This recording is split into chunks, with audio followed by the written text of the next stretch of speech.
Thank you. Let me say, we apologize for the delay, but we're going to get going. What I'd like to do is just to give you a little synopsis of what we're about, some of our goals, and hopefully you can assist us in accomplishing some of these goals. Excuse me. I'd like to say, first of all, that nothing that you will see here today or that we'll talk about is original. Most of the information that will come from our organization is information essentially that we have gained from listening to other people who have preceded us, people like Dr. Amos Wilson and others. And so it is just a continuation of a process which had begun a long time ago. The International Akibulan Society essentially is an organization that was founded in 1992. It's an organization that is essentially created to establish a cultural and educational center in this immediate area. I grew up in this area. I graduated from this school right here. And over the years, it's just something that bothered me because I didn't see any programs that spoke to some of the critical needs of black people in our community. And so this is one of the reasons why we decided to try to bring this type of forum and this type of organization in the community. And we hope that you can appreciate what we're trying to do and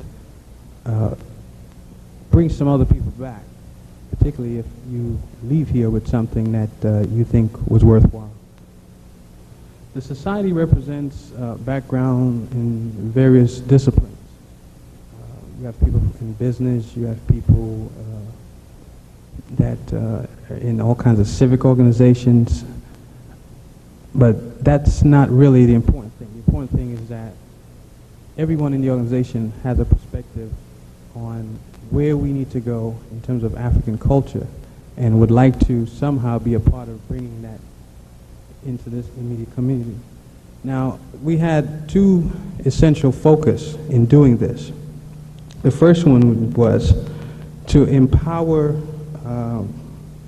youth with the tools necessary to correctly analyze, negotiate, and control their conditions in the 21st century. One of the things that I would like you to think about as Dr. Amos Wilson speaks to you is, what is the purpose of an education? What is that going to do to benefit your lives, particularly those of you who are not in business yet or in the world yet, so to speak? And I'd like those of you who may have children to also ask that question. What are you educating your child for, other than telling them just to go to school? And that's a question that I don't think a lot of us has really taken the time to ask ourselves. And that is one of the areas which Dr. Wilson would speak on. We believe that the focus of a forum like this is critical.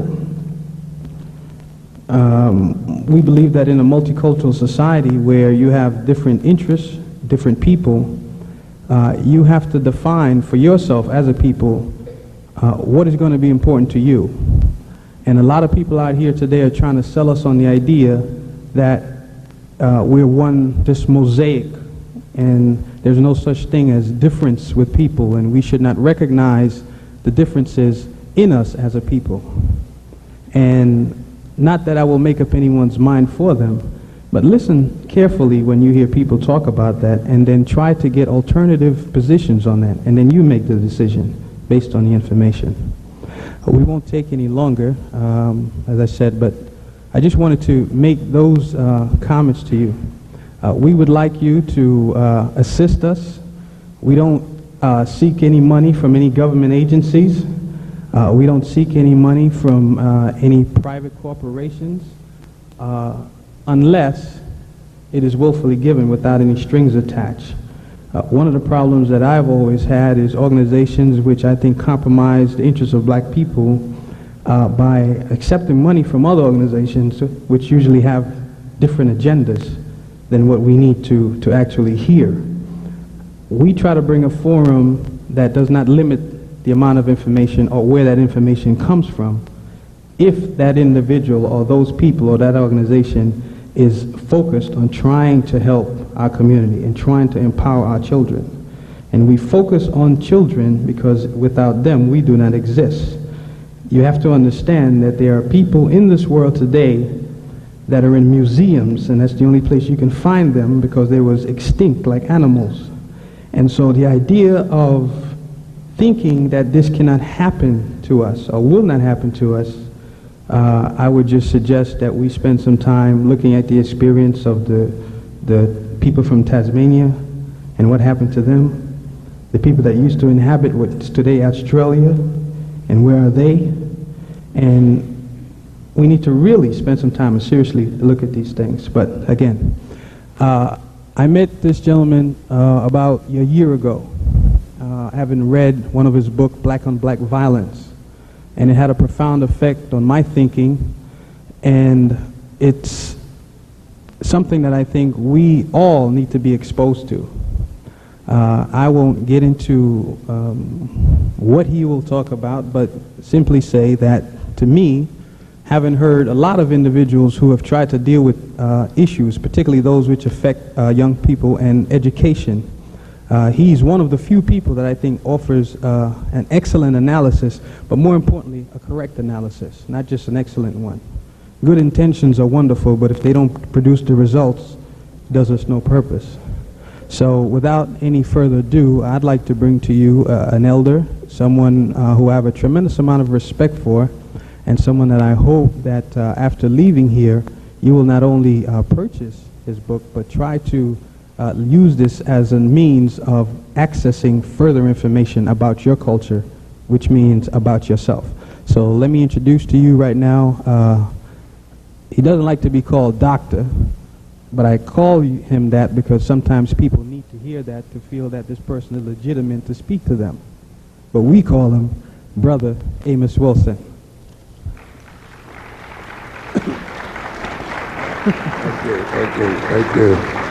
Thank you.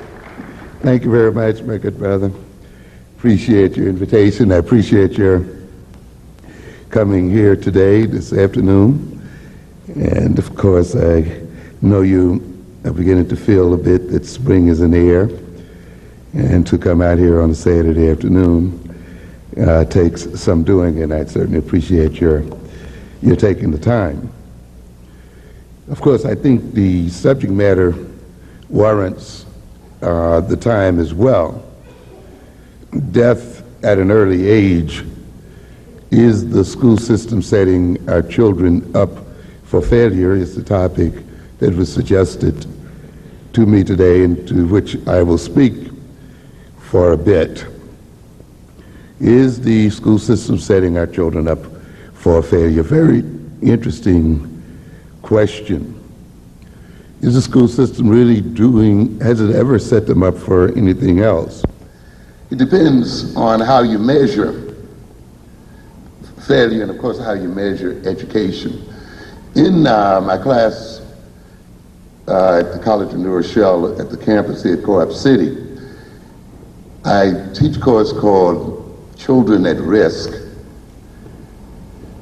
And during that course, we study an article from a very well-known book in the field called Regulating the Poor.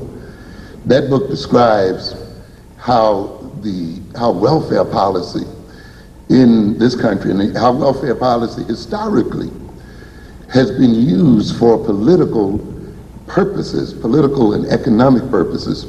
You know, if you hear people talk about welfare today, you would think that welfare was something that was invented in the United States and something that's principally utilized by African people or by Latino people. And we have built up such a mythology around welfare, the welfare mother, the welfare family, you know, until it takes me a whole semester often just to knock out the myths surrounding the concept of welfare and what welfare is really about. There are many people, for instance, who still believe that there are more black people or Latino people on welfare than there are white people. And it's an amazing game as to how the political structure of this country operates on that myth. And they confused often percentages with absolute numbers. So we would say that maybe 33 or a third of black people are on welfare, and say maybe 15% of whites are on welfare. People confuse those two things. But when you're talking about 15% of whites, you're talking maybe about 9 million people, you see. As against even 30% blacks, you're talking about something like 5 million. In other words, then, you have 4 to 5 million more whites on welfare than blacks. Why is there a higher percentage of blacks on welfare? Because there are a higher percentage of poor black folk on welfare. It's no big mystery. If poverty is one of the things that qualifies one to receive welfare, then the groups that have a higher percentage of poverty-stricken people will have a higher percentage of people there. It has little to do with the kind of stuff we hear every day about attitudes and people wanting to stay on to have babies and all that other kind of nonsense. As a matter of fact, when you actually look at the average number of children per welfare mother and compare them with the average number of children per mother not on welfare, I think you'd be quite surprised to find out that that average is not very different, you see. But myths are hard to put down. When we talk about welfare, you have to start in the 1600s, not in the 1900s, not in the 20th century, but in some place like 1605, 1650, and you have to start in Europe. Welfare in its present form essentially was shaped in the 1600s in France and England and Europe. So if you want to study the history of welfare, you don't study the history of black folk on welfare, you study the history of white folk on welfare, and you study the history of welfare in Europe and study it as it was translated to America to get rid of the mythologies. And one of the important things you study, if you study the history of welfare, is to look at its political function. Welfare was not and is not only designed to meet the needs of the poor. To a great extent, we find that welfare was designed to regulate the behavior of the poor and to regulate the economic system, so that when the economic system was going through, I'm speaking now in Europe, when Europe moved from what we call feudalism, or from where the great percentage of people were involved in farming and involved in agriculture and moving over into an industrial state, there was a great deal of what we call dislocation. That is, people without jobs, people without homes, because there was a transition taking place between farm work and industrial work. And in that transition, many people lost their farms, they lost their roles on the farm, and unless industrial jobs were available, they literally were left to beg. Often, though, they just did not beg or walk around and beg people to feed them. They became dangerous. They would often protest. They would disturb the peace and cause various other civic disturbances.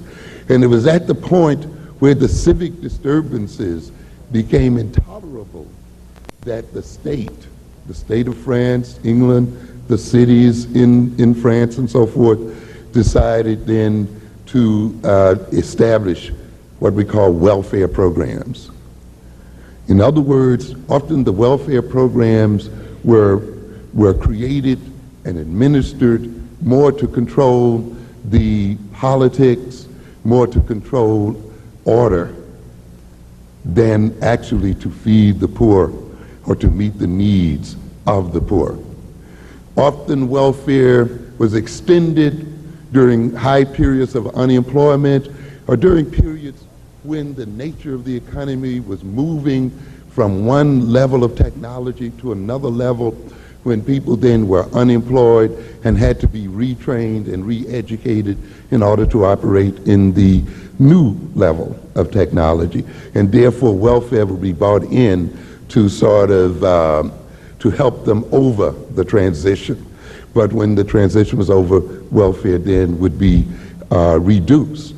So you would have an expansion or contraction of welfare, an expansion or contraction of help from the state related to the political nature of what was going on in the state.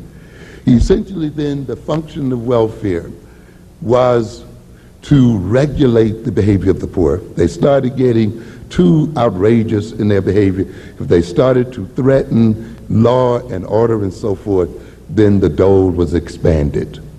But at the point where law and order could be maintained by other means, the dole was contracted. Now, in a similar manner then, we can look at education, and education sort of as a regulator of a social economic system. Education and educational opportunity as being expanded or contracted depending upon the social and political situations a nation finds itself in. In other words, educational opportunity is not automatically expanded or automatically given to people just because it's morally right to do so. Education is under the control of a particular set of people or a particular class of people at all times.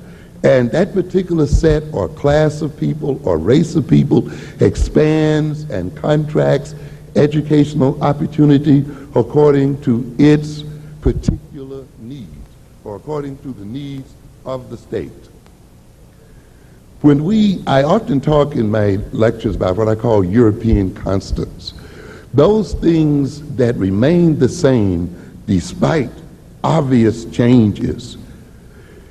Now, when you look at the history of our relationship with Europeans, you will note that certain basic things have not changed despite the fact that there appear to be apparent changes, or there appears to have been some progress, particularly in regard to us as African people.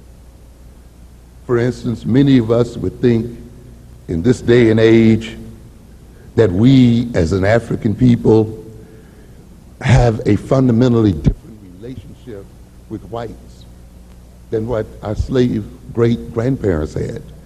There are many youngsters today, for instance, when we talk about slavery, will argue that we need no longer concern ourselves with slavery, that this occurred so many hundreds of years ago, and this is not the case today, and that this is really a fundamentally different world that we live in today than before. This is one of the extreme deceptions that we operate on. In a fundamental sense, very little has changed in our relationship to whites since the time we came here as slaves. Why did we come here as slaves?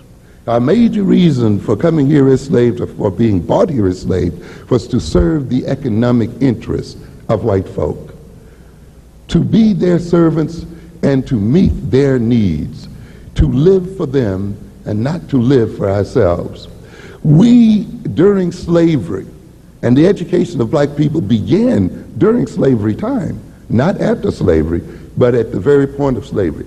As we often say, the first on-the-job training for black people took place on the slave plantation. The first forms of being educated for a particular job took place on slave plantation. So how is our being trained for particular jobs today that are still owned by white folk really fundamentally different from our great slave grandparents being trained for jobs, again, owned by whom? White folk. How is it that you're going to school today to work for white folk is really any different from being trained on the plantation to work for white folk? Even though you think then that because you may be studying computer science today, or you may be studying to be a TV newscaster or something like that, even though you may think that's fundamentally different from the role that your great slave grandparents played, played, it is really not that different. Because as we've indicated, there were more differentiation between slaves than field hand and house servants. Slaves were also skilled people as well. Slaves were iron workers and carpenters and shipbuilders and what we call millwrights. They worked in factories. As a matter of fact, at the end of slavery, in many areas of the South and in this country, there were more skilled black workers than there were white workers. In other words, there were skilled people among slaves, and there were more slaves with skills than there were free white folk.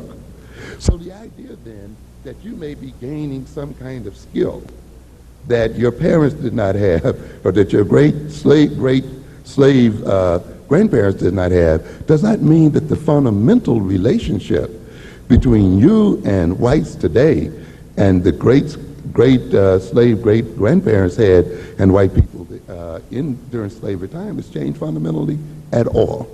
In other words, ladies and gentlemen, the major function of the education of black people, whether we talk about education on the plantation, during slavery time, during Reconstruction, or we talk about education right now at this moment, the basic function of education is for African people to serve the interests of white folk, and for African people ultimately to find jobs working for white folk. That has not changed one bit. I don't care what kind of job you may be training for. I don't care where you may think you're going to be working. But in the end, the intention is that we still will be under the rulership of whites. In other words, then, education, just as we referred to welfare earlier, is used to a great extent to regulate the poor, to regulate subordinate people. And therefore, educational opportunity will be expanded or contracted depending on the needs of those who rule over us. If at times they think that they need a larger number of us, they may expand so-called educational opportunity. If, though, the need for educated Africans has been reduced, then you will see a contraction taking place as well. I want you to recognize, for instance, that the issue of our dropping out of school is not the failure of people just to realize that they should stay in school. I argue that the dropping out of African people, African American students, serves a major political function in this system. In other words, our inability or our not completing school serve to maintain the stability, the political, economic, and social stability of the United States. And to test what I'm saying, you need to only ask yourself the question today: are jobs in New York City expanding or contracting? Are there more jobs available today than yesterday? You see, is the city closing down on number of jobs, or is it expanding the number of jobs? Are jobs leaving New York City, or are they coming into New York City? You see, in other words then, where are the opportunities for the increased number of students who will be graduating from New York City schools? In other words, ladies and gentlemen, you have to look at the fact that about 65% of the so-called better jobs in New York City are held by white folk. And yet, at the same time, the number of jobs that are available to both whites and blacks or any other group of people in New York City are shrinking. So New York City is faced with a dilemma. It's faced with a dilemma that says, if we educate a large number of people, where will we have the jobs for these people? And if you are one of those educated people, you've gone through 12 years of school, then going through 4 more years of college education and so forth. And when you get out, you find that there are no jobs. You're going to find yourself in quite a temper. You're going to raise quite a bit of hell. You're going to protest. You're going to create disturbances. So then, in order to block these disturbances from occurring, it is in the city's interest that a large number of people drop out of school. So that when they drop out of school, they can now make the excuse that you're not working because you didn't finish school. Of course, you don't ask the question, would you really have had a job if I finished? But since we accept the idea that you have to finish school and have an education to work, as soon as one says, well, if you had finished, you would have been working, we're willing to then let it go at that. In other words, you can ask the question the other way.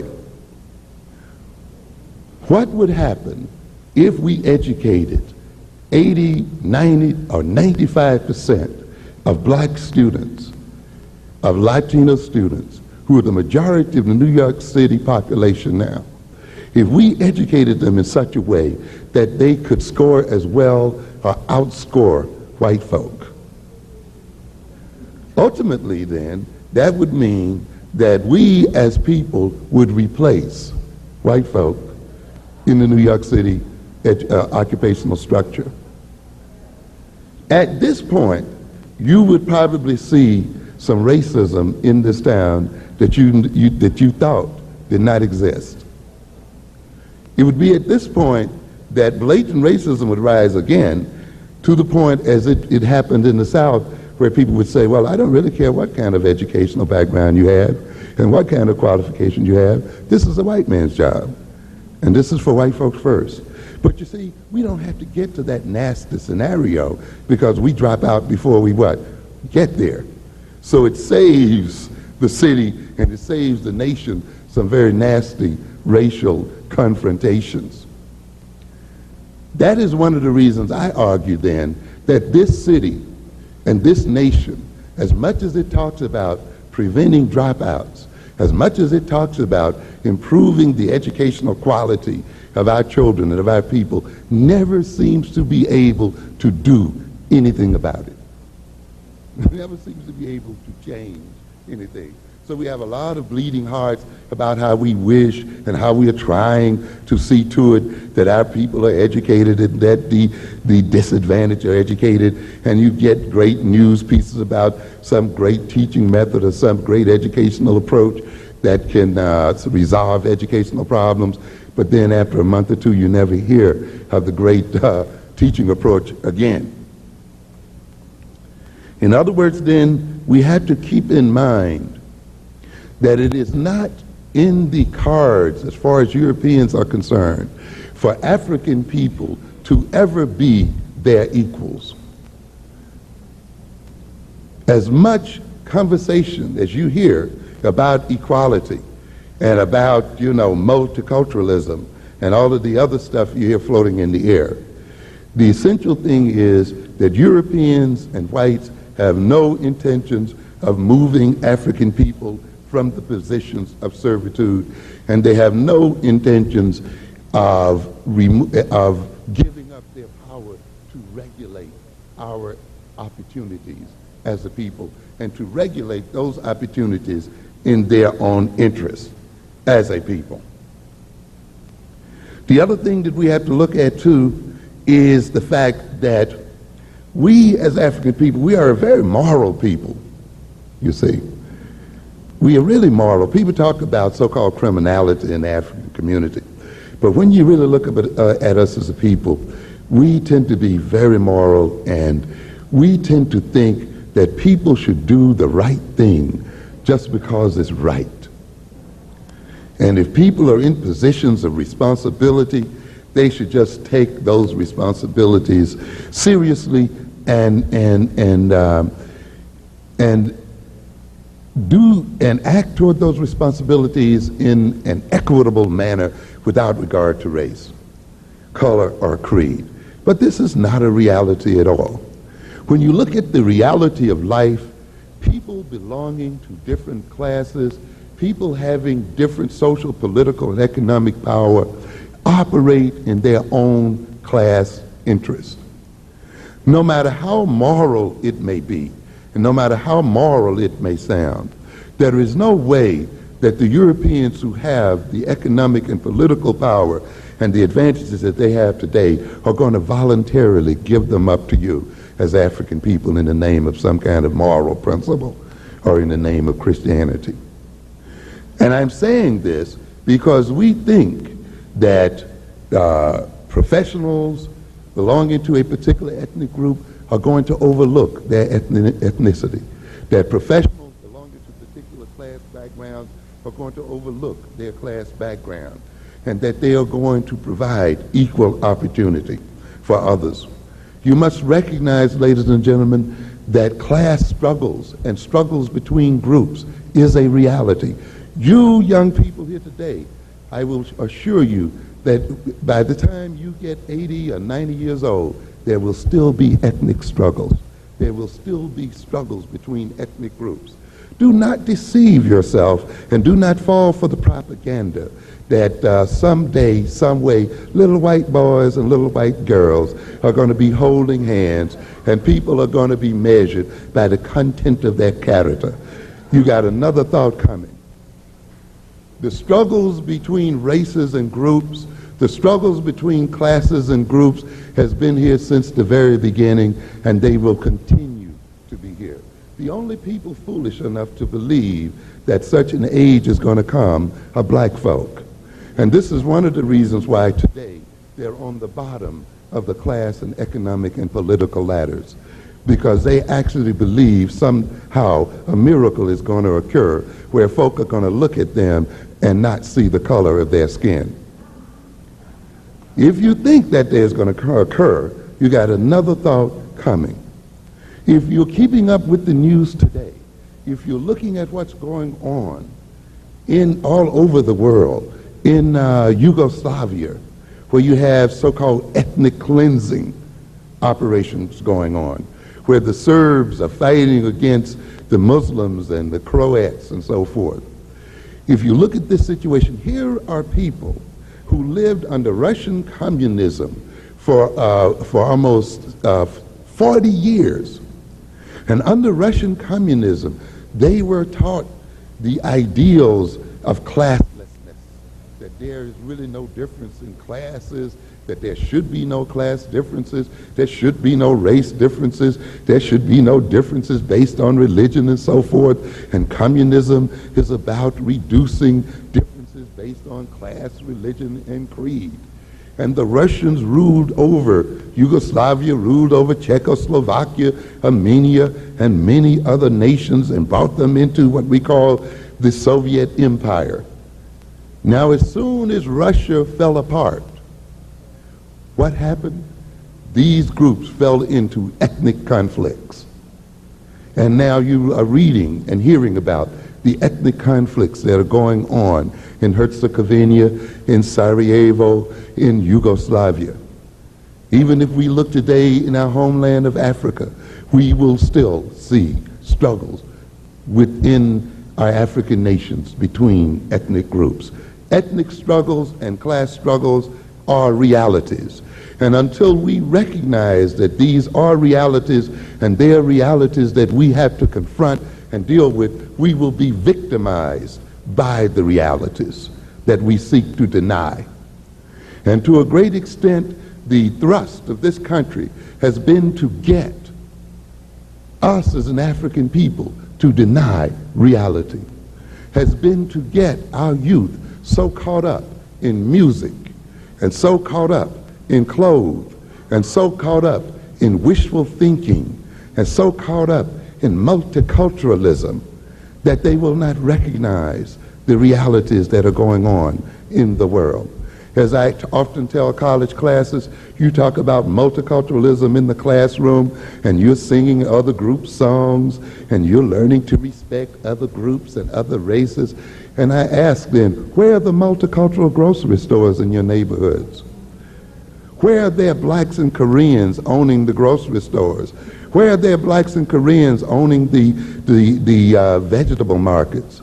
Where are there blacks and Latinos owning stores and businesses?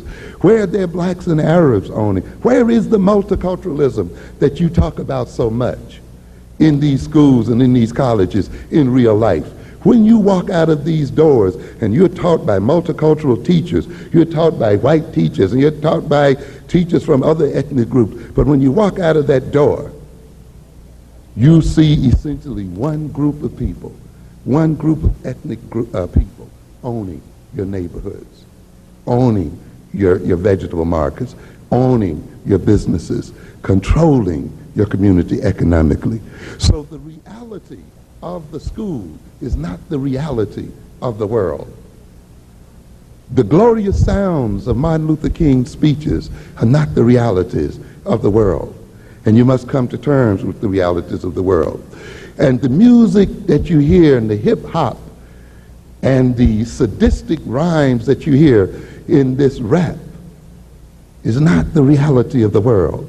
The recordings of pieces of Malcolm X's speeches between rap rhymes does not meet what you need to know about what's going on in the world. They are designed to maintain you deaf, dumb, and blind to reality, and ultimately to set you up for death and damnation and rulership by other ethnic groups and other people.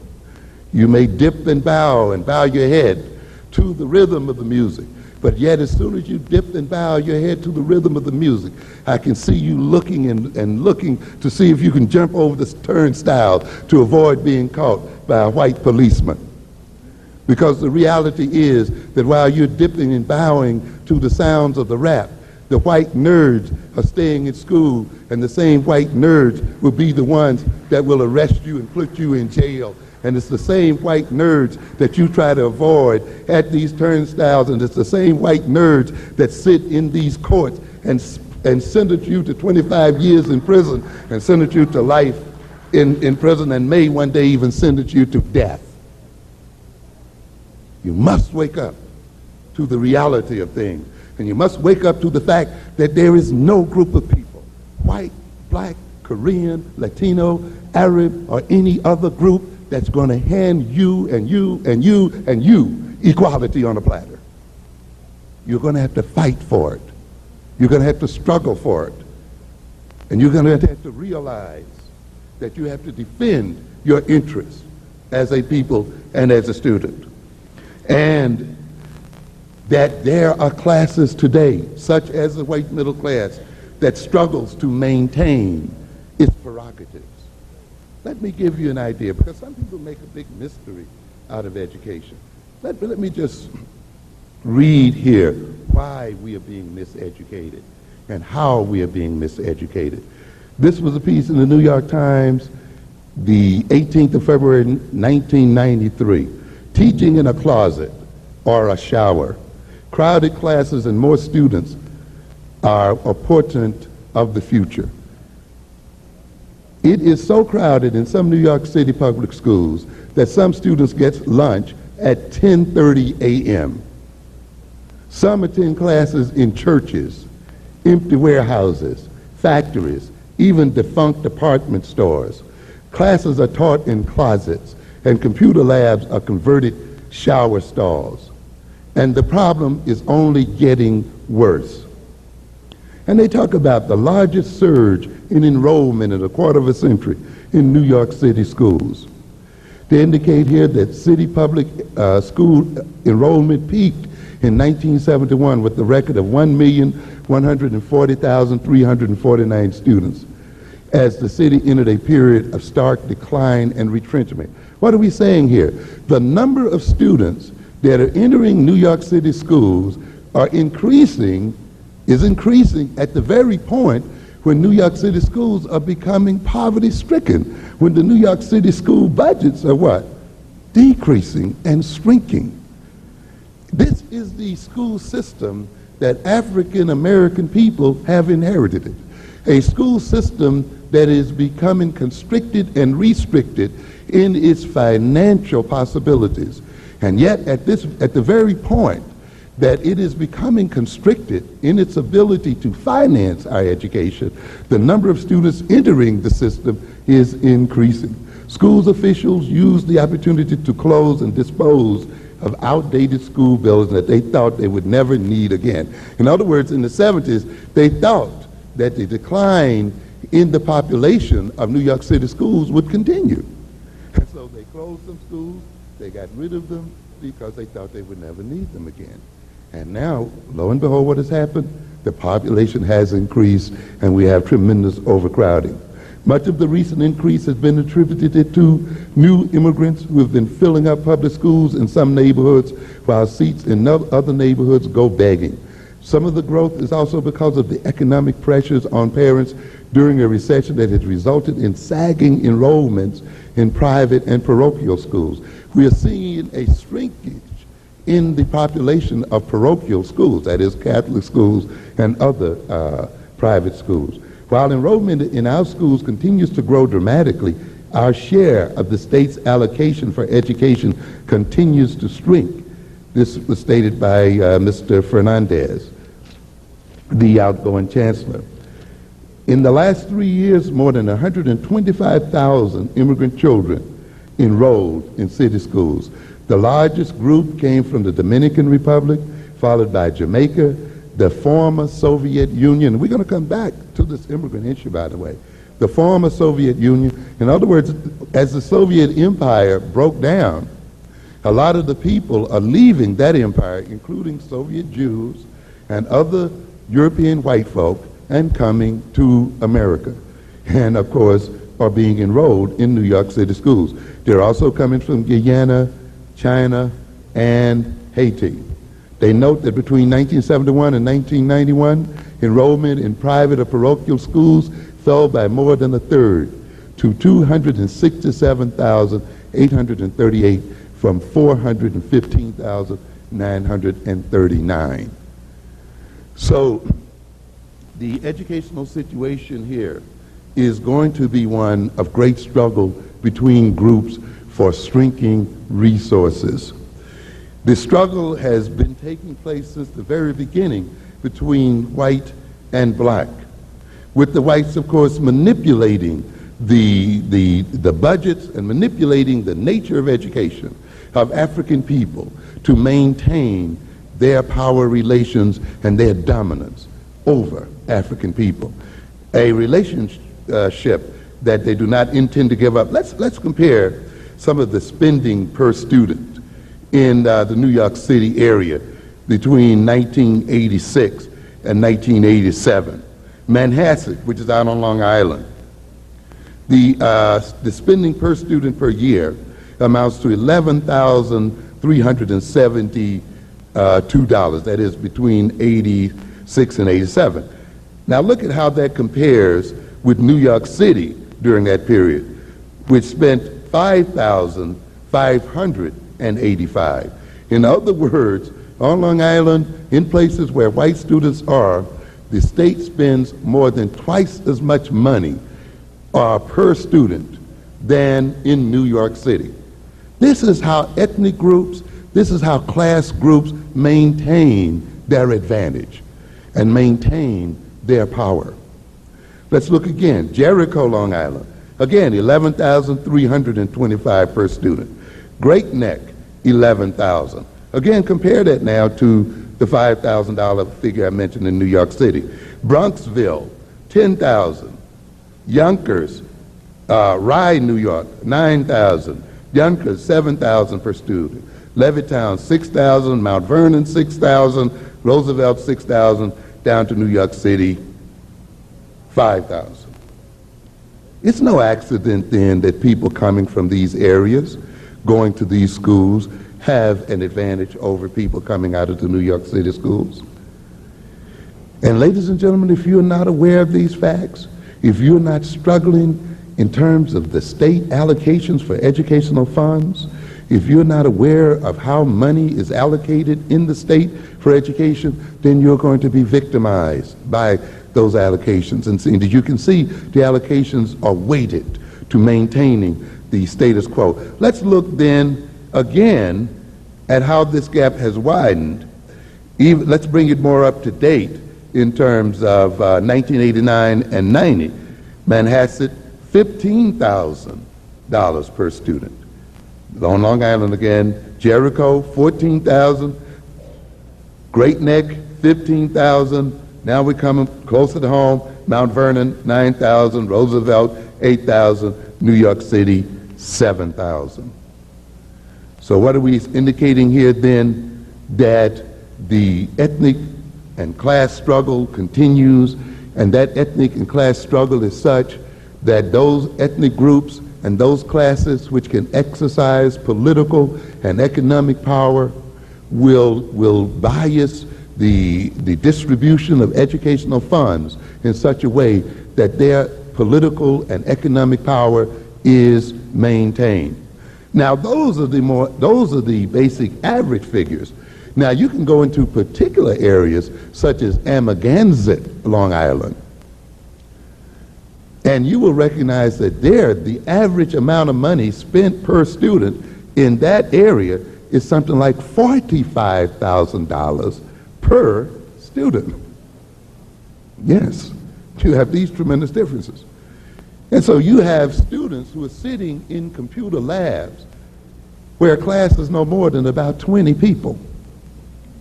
And they got more than enough computers per student, where just the computer course itself, the catalog dealing with computer education amounts to 55 pages alone, just dealing with the computer education courses that they offer in their schools.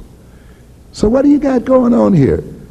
Ethnic groups, class groups using their power to maintain their power and to maintain their differences.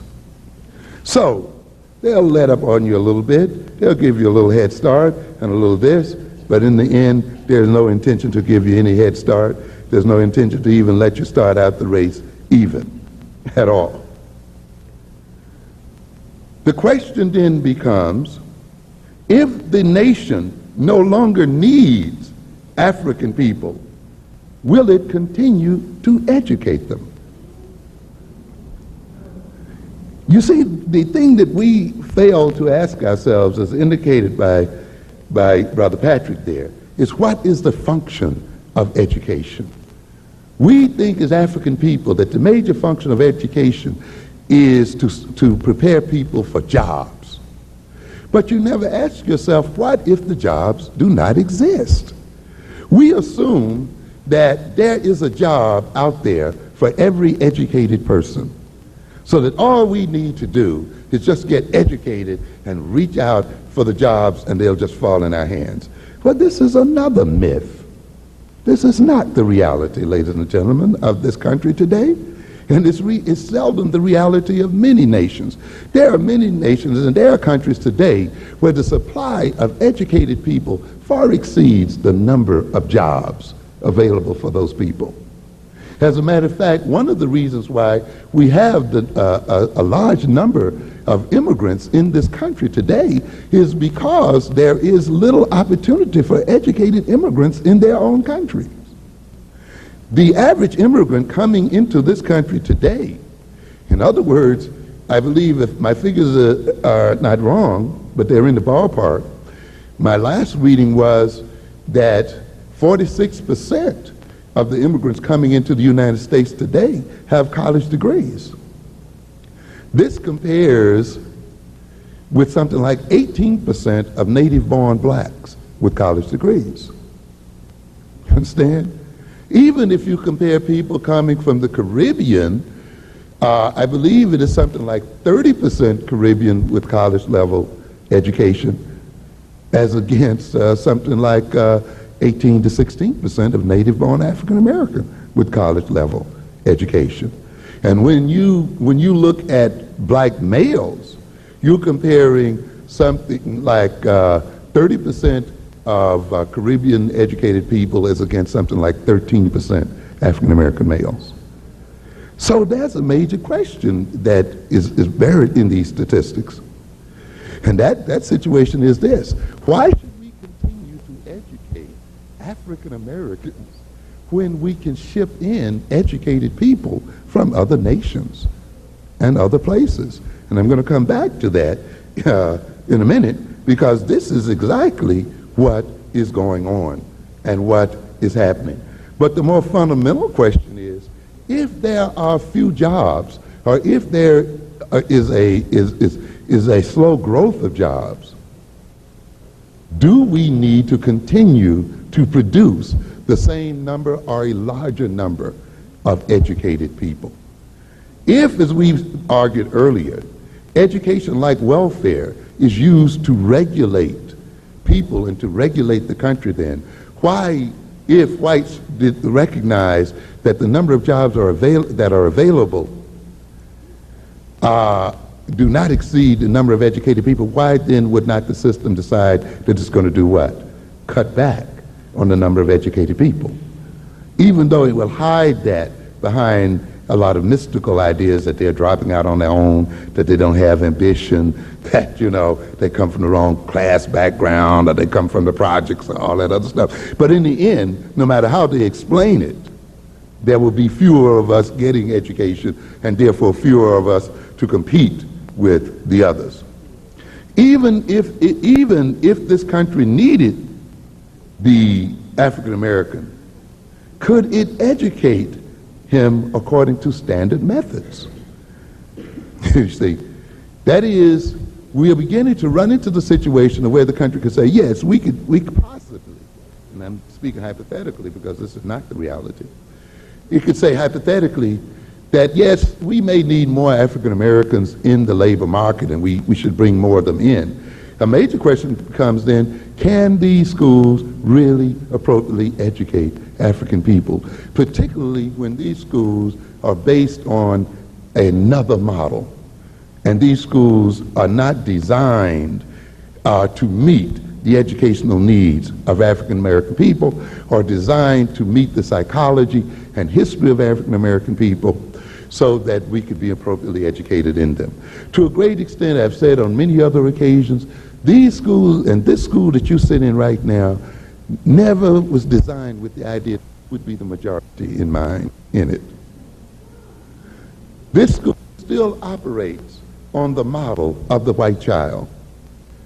Its whole structure, its teaching approach, in fact, its very physical design, its very values and language structures and so forth, is based on students who are no longer in the school at all. It's based on the white middle-class child. And the very fact that it is based on that child, it is based on the developmental psychology of that child, means that it is mismatched with the psychology that our children enter in its doors with. In a sense, then, there's a built-in failure in the very design of the school itself, in that this school, being based on the developmental psychology of white children, being based on the linguistic orientation of white children, on the value orientations of white children, on the intentionalities of white children, but not only on white children, but white people in general, is a school then that cannot meet the needs of the African and other children in it. And the major question then is America and is New York City willing to change the structures of these schools so that it can actually appropriately educate our children? What is the appropriate education for our children? Is there any need, actually, for these schools to actually be changed to better educate our people, if there's not much need for our people in the workforce? So is the struggle that we are having, trying to bring in so-called multicultural education, African-centered education, really a struggle that is prolonged, not because the other side does not understand the value of that education, but maybe because the other side actually does understand it? And maybe because when we talk about preparing our children to compete equally or better than the other people, the other system actually, the other people actually do not want this to occur, and therefore get us caught up in long and drawn out struggles. What are the alternatives to educating African Americans? I've just mentioned the major alternatives. The major alternatives to educating our people is to ship in educated people from elsewhere. And therefore, forget about the funding and the true education of black people and make school a big babysitting operation and let you hang in here until you drop out and then blame yourself for not continuing. There is a major deception then among black people that education alone is going to solve our problems as a people, and that opportunity exists out there, and all we need to do is just have the drive and the will and the qualifications to get there. And we have a lot of baloney and propaganda in our community being perpetrated and propagated along these lines. If you look here last month, you will see in Black Enterprise magazine a cover story under the title, "The 40 Most Powerful Black Executives in the United States." I mean, a real farce, a total deception. Here are these high-class servants supposedly representing powerful people who could be laid off tomorrow with the snap of a finger. And is this the ideal of African people, that African men and women end up being second bananas to white folk and look at themselves as representing powerful positions? What about those black executives who own something and who control something? What are 40 powerful executives anyway? In what way have these 40 powerful executives changed your life? Have they put an added nickel in your pocket? Have they given you an additional job? Then how is their elevation representing the elevation of black folk? What are 40 men and women out of 35 or 40 million men and women? There are 35 to 40 million black people in this country, ladies and gentlemen. There's probably 50 million. So are we going to then fall for the deception that 40 black folk in second banana jobs implies great advancement for Negro people in America? What if we had black executives over all of the Fortune 500 companies? What does that mean within the context of 40 million black folk? But you see, we got a bunch of people here who want to make you think that their getting a job represents an advancement for the race. The greatest measure of advancement for the race is the movement of average people into jobs, not the movement of a small elite. But what is it doing for the average person? It is an insult in this system anyway that an 8th grade or 9th grade educated person can't get a good job. So we accept this as writ. The idea that if you got an 8th grade education, 9th grade education, you're supposed to starve to death. Where is that written in concrete? What kind of nation is it that will project this kind of mythology? That simply because you don't finish high school, or simply because you only finish high school, you're supposed to work for a poverty wage. But we've sort of bought into this concept and this idea. Now let's look quickly here then at the number of black folk who are making $50,000 and above. You know, that would include these great executives, right?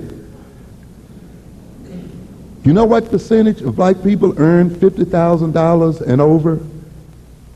15% of the black population. Only 15% of this 40 million people. 14 earn between $35,000 and $50,000, 14%. 14% earn between $25,000 and $35,000. 18 between $15,000 and $25,000, 11 between $10,000 and $15,000, and 15% between 5 and 9,000. In other words, 15% of the people are below the official poverty line, with 11% making under 5,000 a year. So we must look at progress in terms of where the average person, where these people between, let's say, 25,000 and below moving. And are those people moving? Not this small percentage that may be getting above $50,000 a year. Be very careful. J.C. Smith, an author, made the following statement: the most efficient way to maintain power is to give a little where it shows a lot. Thus, the system only removes some of the most obvious forms of exploitation and abuse. What are we talking about here? We're talking about tokenism. In other words, this nation can get a lot of mileage out of appointing 40 executives to positions, to high-profile positions in its industrial structure, and have black people then to see the appointment of these 40 people as representing progress for the whole race. This is what we mean by saying give a little where it shows a lot. Okay, we'll give you a few positions, and they're high-profile positions, and therefore you're overwhelmed by people being in this position, and you're fed with the false hope then that these positions and all the other positions that we don't have are now open and available to us as a people. You must recognize in my last reading that there are something like 17 million businesses in America. And to have 40 executives or even 500 executives, black executives, or to have 5,000 black executives is almost an unmeasurable number in amongst 17 million businesses. And if at last count, if my memory serves me, there's something like 77,000 black businesses. So again, you begin to realize the tremendous economic gap between black folk and so-called white folk and other folk in this system. However, the appointing of these black executives in these high-profile positions helps to deceive us and helps us buy into the ideology of individualism. The idea is that these black executives are in these positions because they study hard at night, and because they came from the right families, and because their mothers supported them, another kind of stupidity that we hear day in and day out. And therefore, we would not question the class structure of this system. We will not question the ethnic structure of the system. We will not structure the nature of power relations. We will not structure the intentions of Europeans to continue to maintain control over our lives. What the European has done essentially then is to blind us to the reality that their control over our lives and their control over the world is as strong, if not stronger, as it ever was, by appointing a few black people in high-profile positions, and to feed the rest of us with vain hopes that we one day will be among those few appointees, and to therefore deceive us into supporting the ideology of individualism, each one doing his own thing, that we do not have to operate as a race and as a collective group, and we do not have to operate on the basis of a common African identity, that we do not have to operate on the basis of a nation within a nation and as a people against other people, that all we have to do is pursue our own individual interests, and we will therefore make it. This is a major deception. It is very important that we face the reality of America today and face the reality of the world today. More so than that, it is very important that we face the reality of our own situation as African Americans. I've talked in other arenas about what I call the crisis of white supremacy. One of the reasons we don't worry too much as an African people, even when we're doing badly, and even when I'm talking the way I'm talking today, is it is very difficult for many African people to perceive the white man as not being in control of the world. Yeah. You know, we've seen so many movies where white boys win all the time. We've seen so many sitcoms where in 30 minutes a white boy figures out a way to save the day. We've seen so many white supermen and Spider-Men and all these other kinds of men who are able to save Gotham from criminals and stuff, until we have been subliminally indoctrinated with the idea that white folk will always be on top. Many of us do not recognize that white folk will not always be on top and have not always been on top. That the white man on the so-called top has only been there for about 500 years out of the millions of years man has existed on this globe. And that the black man has been on top for thousands of years longer than the white man will ever know. But for people who don't know their own history, and for people who don't read history, for people who get their knowledge from cartoons and from sitcoms and from TV, you will never be aware of this. And so there are those among us, particularly those who live in America, who believe that since we live among the top white folk in the world, they will always stay on top and they will always hand us a crust of bread. There will always be welfare. And yet Clinton today is telling you that he's going to sweep you off of welfare after 2 years on it. And that one of the major programs that the Republicans are crying out for and other people are crying out for cutting are welfare programs. If you look at some of the states across this country, such as California, Michigan, and other states, you will see welfare programs and other what we call government transfer programs, where money is transferred from the government to people in poverty. They have been declining over the past decade or so. Poor people are getting poorer in America, not better in America. As a matter of fact, we have as many, if not more now, poor people in America as we had in the early 1970s. Poverty has actually increased and is increasing to the point of where we initiated a war on poverty at the end in the middle 1960s. When you look at the number of African American children in poverty, the number of African American children who live in poverty today is the same as the number that lived in poverty in 1949. Okay? And this is what you have to measure sometimes, by the way, when you look at statistics. Because some people want to say, well, you know, 2/3 of black folk are in the middle class. And 3/4 of black men are above the poverty level in earnings. But that's not the most important measure of where we are as African people.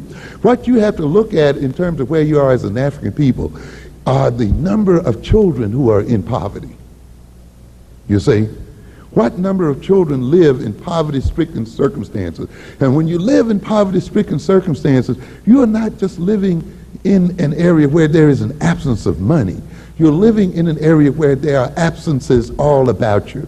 You generally then will live in areas where there is a high level of criminality, high levels of drug addiction, high levels of prostitution and other things going on, poor educational opportunities, poor job opportunities, poor health care, and other types of things. So when we say people are poor, we are not talking about people who just are lacking money.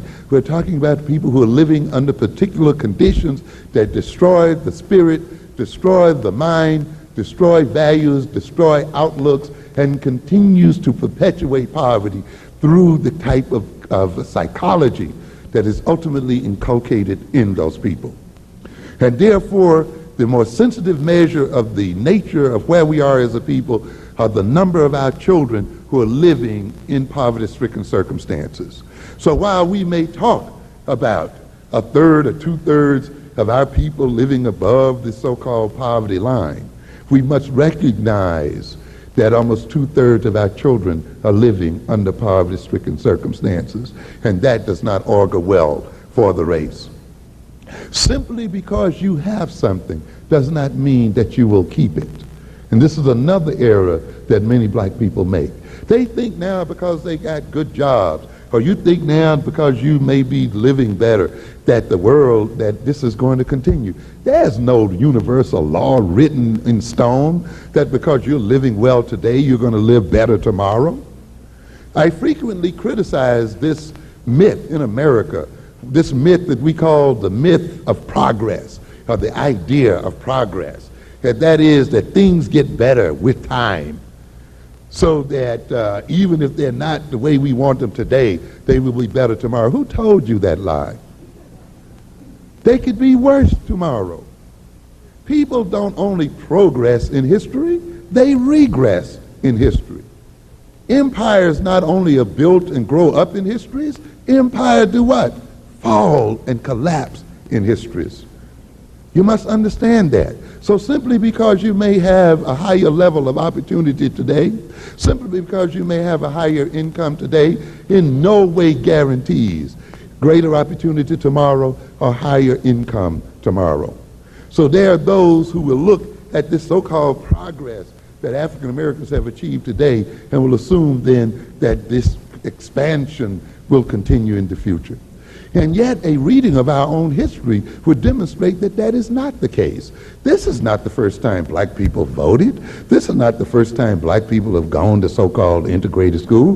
This is not the first time in the history of African Americans that you had black mayors, that you've had black people sitting in the Congress of the United States, that you've had black people sitting in the Senate of the United States, that you've had black people head of corporations, living in white neighborhoods. You know the time that this occurred in this country?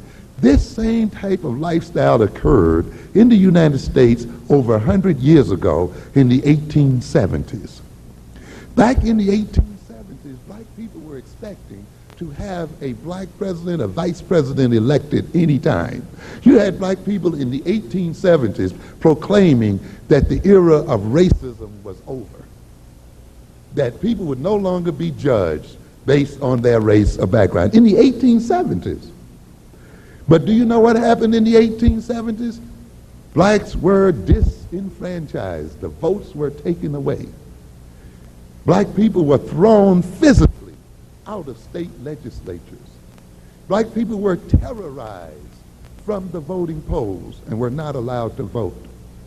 Black people who had been buried in graveyards beside white folk, they had their bodies dug up and shipped somewhere else. In other words, you see, because you are integrated doesn't mean you cannot become disintegrated.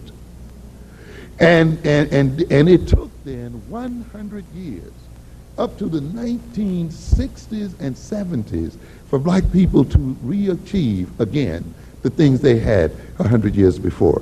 So there is no guarantee that because you have some kind of opportunities today, or because you're making some kind of progress today, that that progress is guaranteed to you. Why were black people rejected and why were they disenfranchised? Because a group of white folk thought that it was in their interest that they be disenfranchised.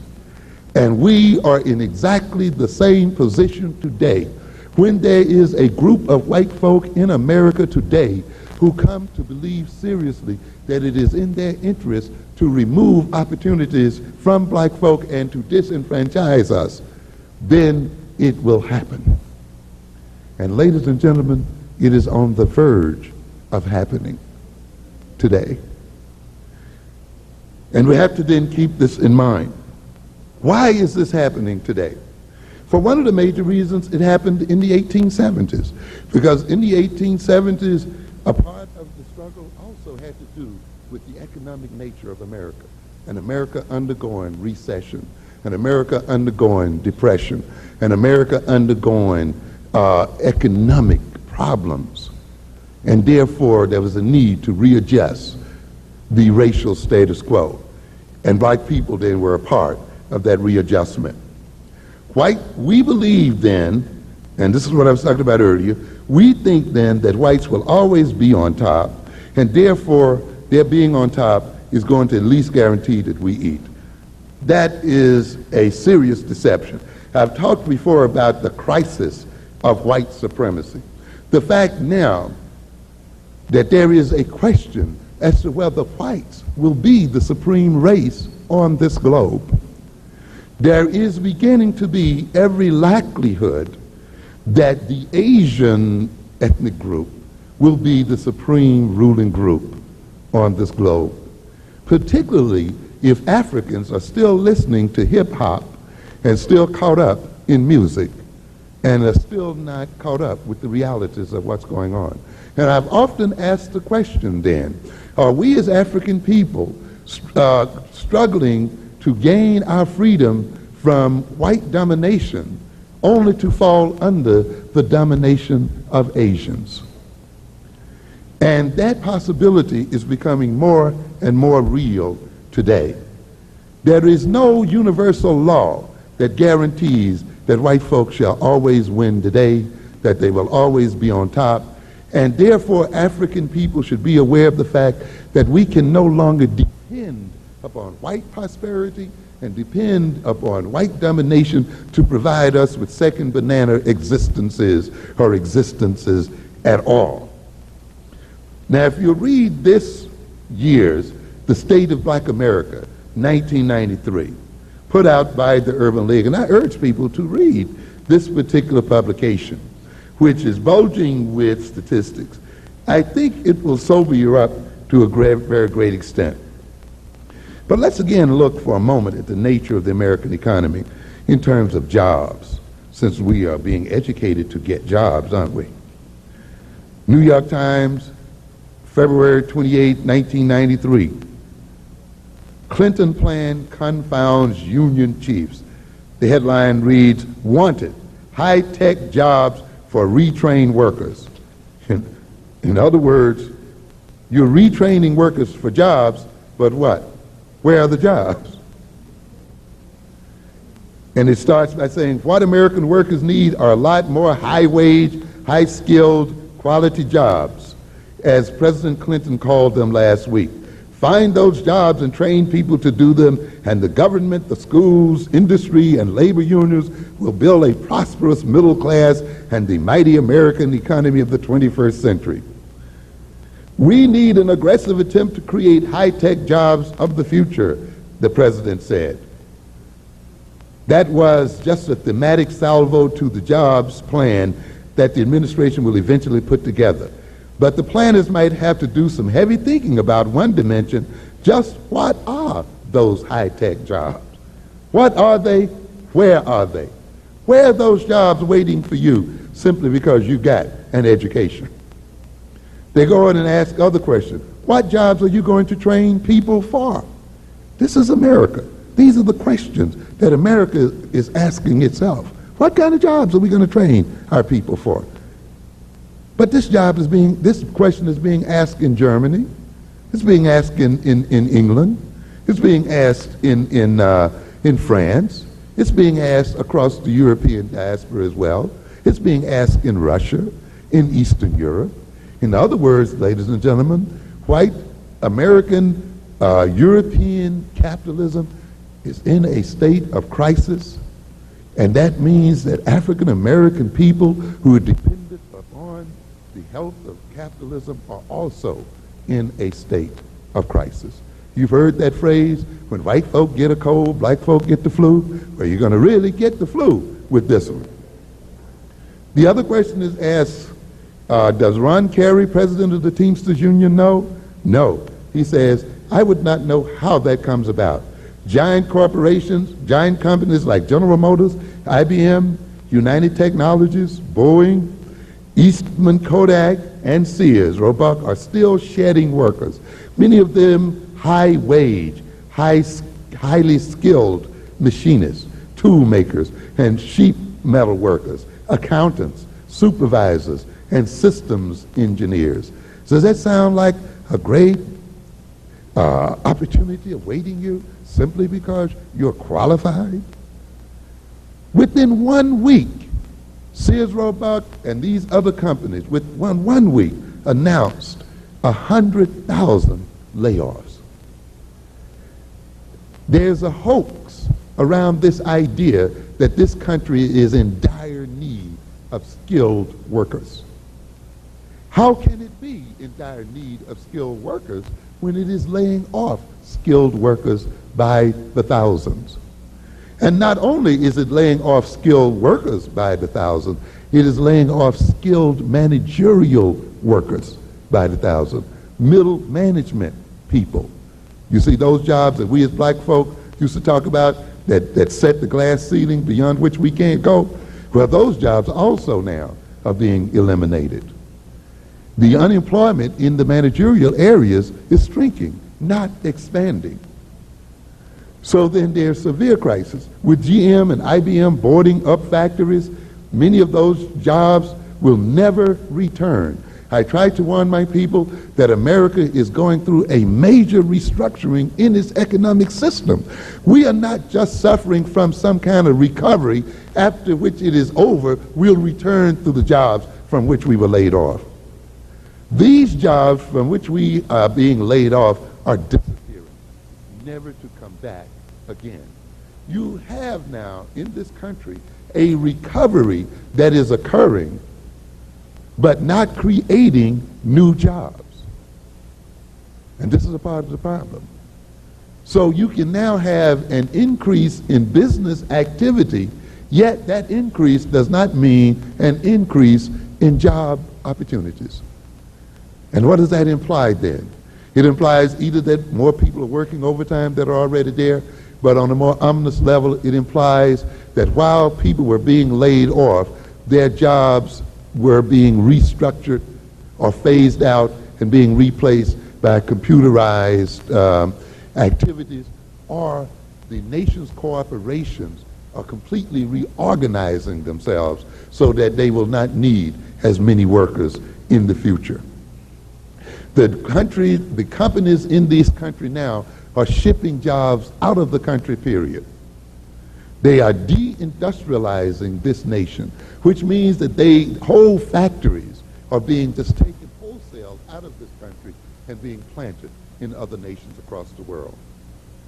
Which means then that the good old factory jobs that used to pay well are no longer there. That is why black people are suffering in Detroit, suffering in the Midwest, suffering in the Northeast to a degree that they've never suffered before, because these areas used to be the chief industrial areas of this country. Now, these areas are being stripped of their industrial base, and the industries are being shipped out to other nations. And you got people now who are working for $4 a day on a job that we used to work for at $10, $20, and $30 an hour.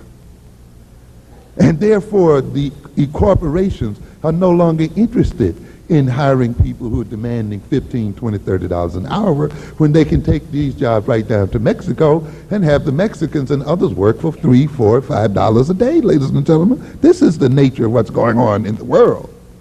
They're no longer that interested either in developing computer technologists when they can hire a computer technologist in Ireland or in some other part of the world with their computer hooked directly into a main terminal in the United States so that information can be put directly into that computer outside of the country and communicated directly to computers here.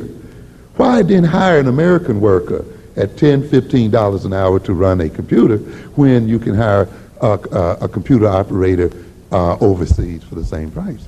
You see, this communications revolution has drastically restructured the system. It means then that a computer operator in Ireland or some other part of the world can communicate as rapidly with you in America as you can communicate with someone downtown. As a matter of fact, when you call up now to get an airline reservation or so forth, you may be talking to someone in Jamaica or talking to someone in some other island somewhere and thinking that you're talking to them right here in the country. It has gotten to the point now where it is cheaper to employ people halfway around the world, ship the stuff back over here, than it is to make the stuff right here in America. I am in publishing. We send our books out to get printed. In actuality, it's cheaper now for us to send our books probably to Taiwan and have them printed there and shipped back to the United States than to have them printed in the country, say like in Michigan, and have a truck drive them to New York City. This is the kind of thing that's going on here. This is not just an ordinary recession. This is a major restructuring of the world.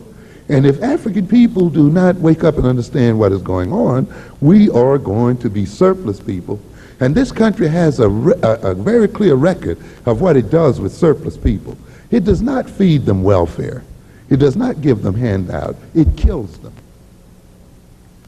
Read the history of the Native American. The Native American in the United States was not destroyed simply because they were surplus, you see. They were of little or no economic value to this country. And therefore, this country did not intend to feed what it called useless mouths. And therefore, it could better live without them. And there is no capitalist system that's going to carry on the burden of millions of people. It will see you dead before it will see itself dragged into the ground. White folk are not going to see a decline in their power or a decline in their dominance because they're taking care of black folk. I want you to make that very clear. If they have to make a choice between being number one in the world and top dog in the world and carrying a bunch of black folk on their back, there's no choice at all. The decision is already made in the question. They're going to rid themselves of you like any other people in their right minds will do. So let's continue. You got to face the hard reality. It's only a brainwashed Negro that will sacrifice himself to other people. But and it goes on, but what many skilled workers are getting now are low-wage, low-skilled, lousy jobs. In the view of people at the union's executive council meeting here, the middle class that emerged in the bustling economy of the 50s and 60s is sliding into the ranks of the working poor. The skilled two-worker, two-job family with generous health and pension benefits is becoming the unskilled two-worker, 2, 3, and 4 part-time job family without benefits. And it goes on here. But let's look at the African situation right quickly, as depicted by the Urban League. As they look at the nature of what is happening in America. This article is titled African Americans in the 21st Century Labor Market. We're speaking now of the 21st century. Improving the Fit by Billy J. Tidwell. He writes here that the implications of these trends, the kind of trends that I've just mentioned, along with others, are at once promising and perilous, referring to African people.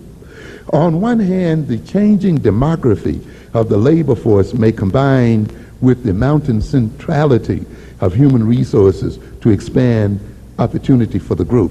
What he's saying here is, due to the fact that white folks and their population is not growing at such a high rate, and that in the 21st century there will be more non-whites in America than whites, that may mean an opportunity for black folk, since they may have to hire more black folk to continue to run the country than they did in the past. But that is based on an assumption. And we've already talked about how this assumption can be knocked out. Simply because there will be more black folk and more Latinas and so forth than whites does not necessarily mean that the opportunity structure will open up for us.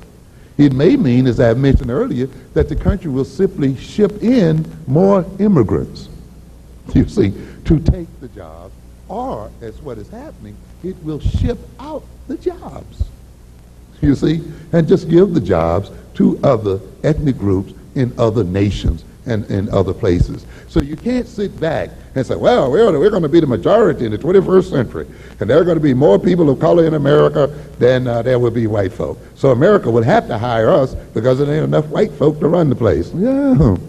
Okay, you believe that if you wish. America is already demonstrating that it will move those jobs around and move those industries around in other places. Not only is it moving the industrial jobs around, It is moving the brain jobs around, the engineering jobs, the research jobs, the scientific jobs. This country now is beginning to get its major research and developmental work being done by Indians in India, by people in Malaysia, because these people produce a much higher level of engineers and others than even American whites are producing, and particularly American blacks are producing in the country. Many major American corporations now are beginning to ship even their headquarters into other countries.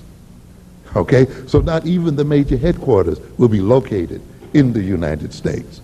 So there are tremendous changes going on, and these changes point to great dangers. He goes on to say, on the other hand, as intimated, the contemporary labor market is much different from that which existed during the heyday of industrialism, when one's pursuit of economic well-being was well served by physical muscle. In the new era, intellectual muscle, that is the ability to think analytically, compute, comprehend instructions, make decisions, communicate clearly, interact effectively in group endeavor, is the ticket to prosperity. In this connection, there continues to be an unsettling lack of conversion, that is, of a coming together between where black folk are and where we need to be. In a bad fit between the overall conditions of African Americans and the human capital that the changing economy needs. In other words, we're not in the right place. One writer has made this point in stark, poignant terms. Black Americans have outlived their usefulness. Their raison d'etre, that is their usefulness, their reason for being, to this society has ceased to be a compelling issue. Once an economic asset, they are now considered an economic drag. The wood is all hewn, the water all drawn, the cotton all picked, and the rails reach from coast to coast.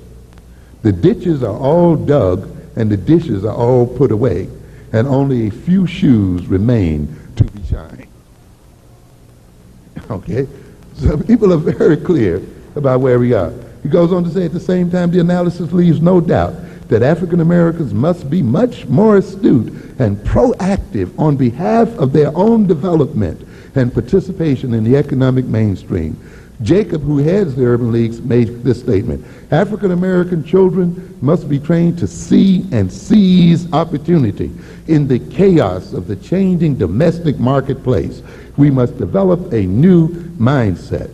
In the light of time, I won't go through some of the other things they indicate here to point to the nature of what is going on in this economy. I just want to read just a couple of other things because I really want you to seriously look at this situation here. What does the industrial restructuring portend for African Americans in the future? The prospects are less than sanguine. I mean, less than disturbing. They're quite disturbing. African Americans continue to be greatly dependent on the manufacturing sector, accounting for more than 10% of all manufacturing workers in 1991. Hence, there is a bad fit between the current distribution of the African American workforce and the reconfiguring industrial base. In other words, African Americans, in terms of where we are in the labor force today, we are in the very areas that will be strength to the greatest degree tomorrow. We are all almost sitting in the wrong position to take advantage of the nature of the restructuring of this economy. We're sitting in the kind of jobs and being trained for the kind of jobs that essentially will not exist, or very few of which will exist in the future. In any event, the restructuring of the economy's industrial base has brought disproportionate hardship to the African American workforce. Under present conditions, there is little reason to expect this circumstance to improve. The parallel pattern of occupational changes could have even more ominous implications for our people. So here we we are in a very serious pass as a people. We'll just quote you one more. After looking at the kinds of jobs that are projected to be more plentiful between the years 1990 and the year 2005, again, the fit is not very good. Talking about our people again, African Americans are greatly underrepresented in the fastest growing occupations and overrepresented by those having the slowest projected growth. For example, in 1991, African Americans accounted for just 9% of the employed workforce in the front-running technical and related support occupations, which are expanding at a 37% rate. By contrast, the African American share of the shrinking operators, fabricators, and laborers group has nearly 4 times the minimum 4% growth rate for these occupations.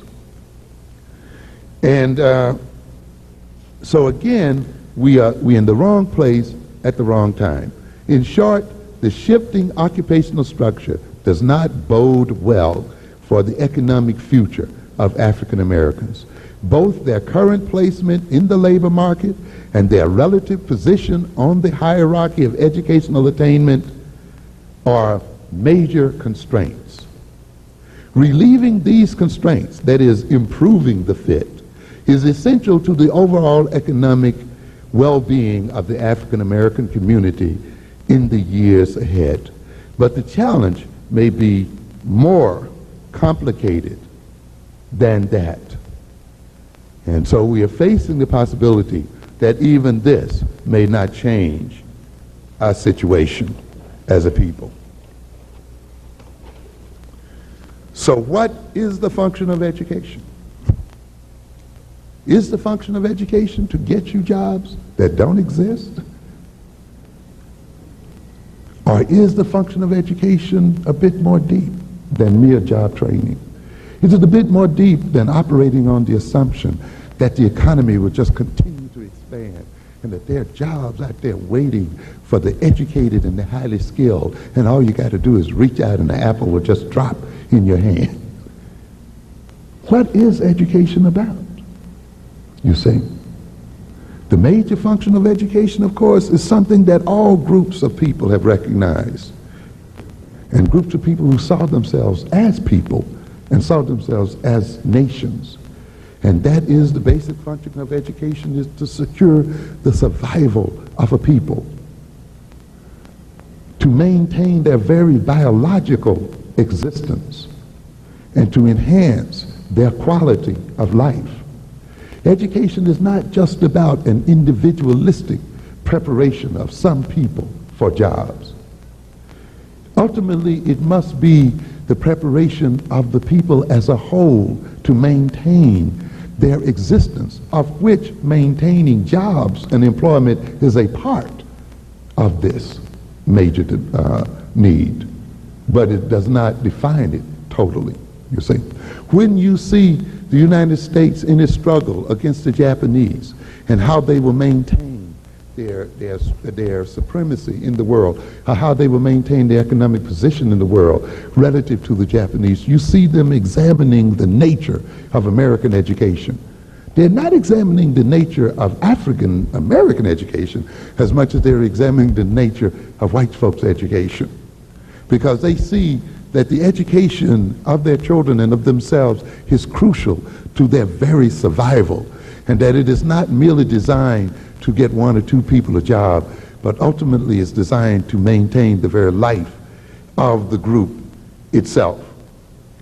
We as African people then must measure our education and how good our education is or how bad it is in terms of the degree to which it contributes to us maintaining our very biological existence, and to the degree to which our educated people contribute to enhancing the quality of life of ourselves as a people.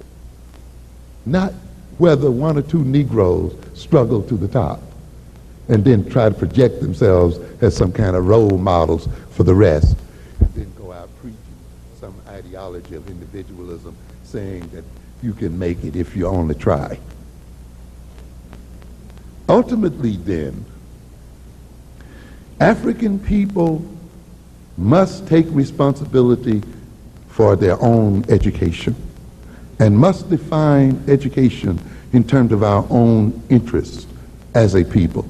Education, by the very role it plays in the life of a people, must then, in the life of African people, be an African-centered education.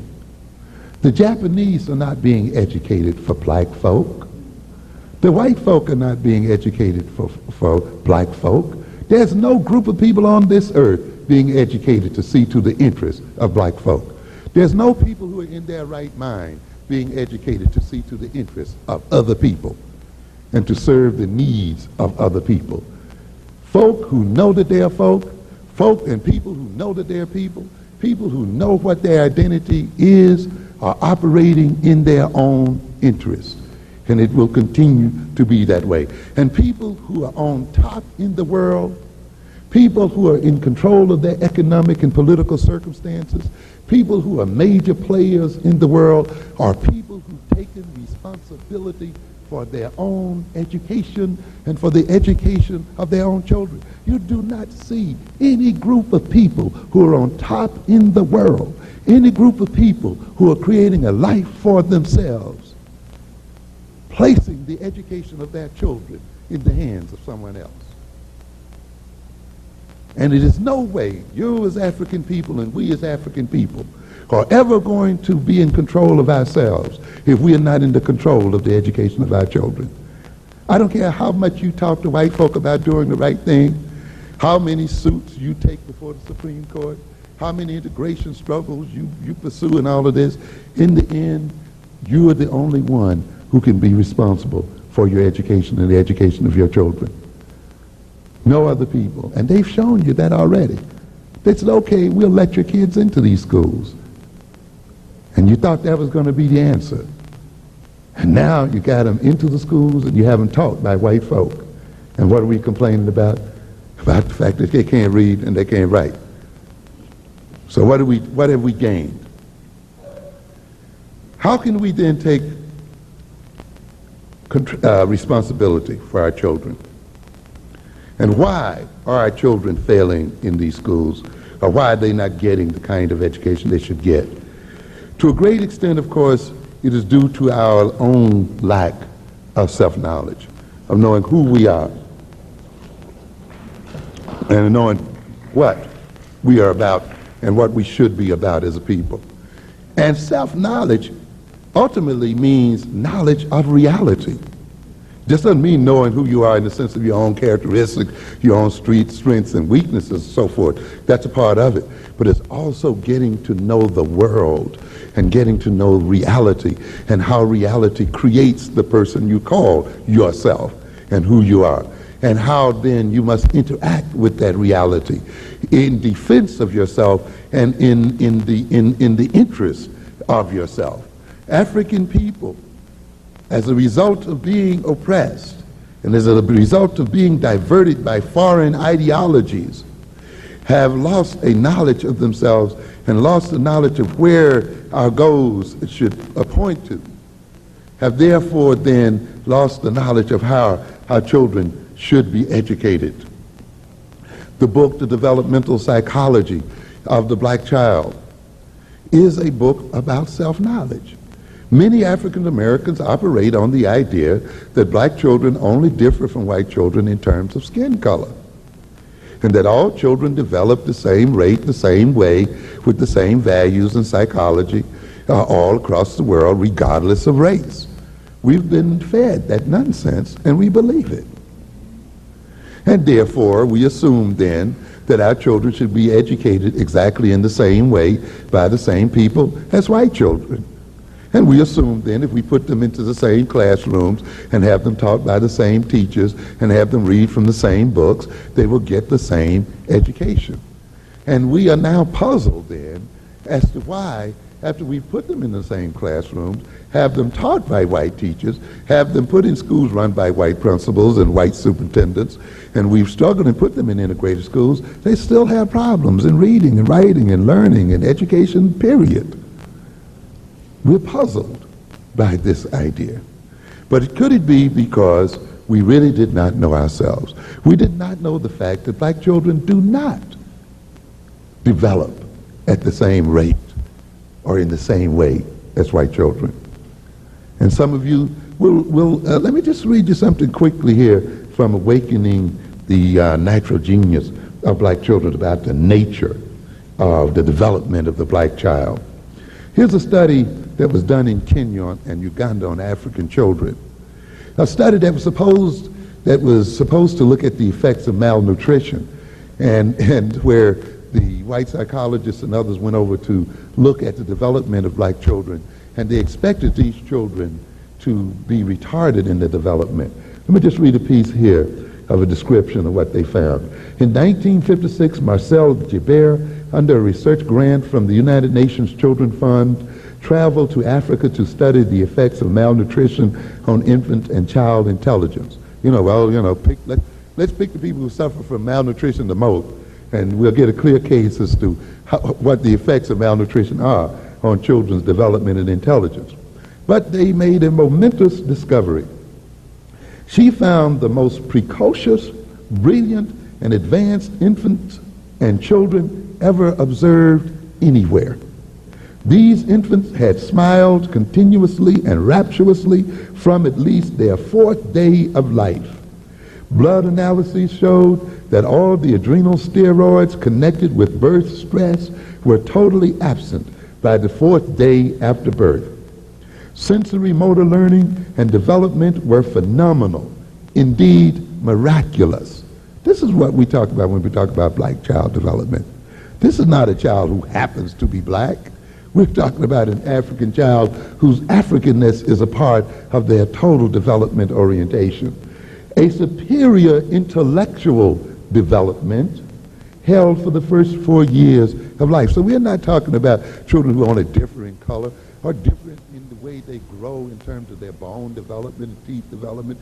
We're not talking about the fact that black children speak before white children, months ahead of white children. They walk months ahead of white children, and so forth. We are also talking about the fact that their intellectual characteristics are in advance of white children. We're not talking about the mere fact of black children who can do things at 2 days old that it will take a white child a month and a half to do.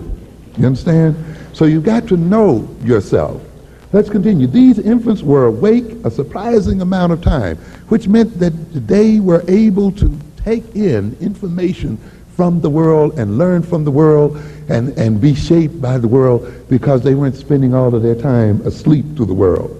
Alert, watchful, happy, calm. They virtually never cried. The mother responded to the infant's every gesture and assisted the child in any and every move that was undertaken, so that every move initiated by the child ended in immediate success. And I don't have time to talk about the psychology of what this means, but it implies that you begin to build confidence in children from the very first day by responding to their needs. And by meeting their needs, you begin to build in them a sense of competence, that when they indicate a need, the world will respond, that they can control what happens to them by projecting certain types of communicational signals to the world. In other words, self-confidence, a sense of competence, a sense of initiative, a sense of self-control and so forth begins to be developed in a child from the very first moment of birth, depending on how the parent responds to the child and depending on how the environment responds to the child. And when we look then at the way African mothers respond to these children, we see a reciprocal relationship going on. Their response to these children and the ability of these children to emit responses reciprocate each other and advance the intellectual and physical development of these children. He goes on to say that at 2 days of age, 48 hours, these infants sat bolt upright, held only by the forearms, with a beautifully straight back and perfect head balance, their finely focused eyes staring intently, intelligently at their mothers, and they smiled and smiled and smiled. Now, they gave these children tests a bit later. And one test here involved, at 6 weeks old, 7 weeks, a particular, let's read it. At 6 or 7 weeks, these children crawled skillfully and could sit up by themselves and would sit spellbound before a mirror, looking at their own images for long periods. This particular ability was not to be expected in European American children, in the American European child, before 24 weeks. What are we saying here? That the African child is exhibiting at the 6th and 7th week, okay, those things that the American European child is not expected to exhibit until the 6th month. So we're not talking about children who happen to be black, you see, or children who are colored, you see. We're talking about children who are the children of the first of mankind on this earth. And as black man was the first to walk on this earth, the black child is the first child to walk as a child. And as the black man was the first to speak language on this earth, the black child is the first to use language and symbols. As the black man was the first to draw intelligent conclusions and build cities and nations and to engineer the world, the black child exhibits in its psychomotor responses and its ability to coordinate its bodies with this mind before white children, that the history of black people is yet in the genes of his children, and that the potential of the black man is in the potential of his children. But a people who do not know themselves, who do not know their history, who believe the propaganda put out by racists, who have such an inferiority complex until they are willing to step down to white folk instead of living up to their potential, will destroy the potential that they have. There is no reason on earth for the black man to be ruled by white folk or any other man. There's no reason for the black man to be dependent on any other people. You can only see that as your natural role, and you can only see that as your natural place in the world if you've come to believe lies and mythologies, and if you've come to believe in your own inferiority as a people. And the greatest damage then that is done to African children in these educational establishments today is done through the low expectations of African American parents and of the African American community and the low expectations of other people who have no knowledge of who African people are and the potential of our people as a whole. Therefore, you got to know who you are. At 2 days old, and we'll bring it to a close here in a minute, these infants sat upright, held between 6 and 7 months, the Uganda children performed the toy box retrieval test. Jabir, that's the psychologist, showed the infant a toy, walked across the room, put the toy in a tall box.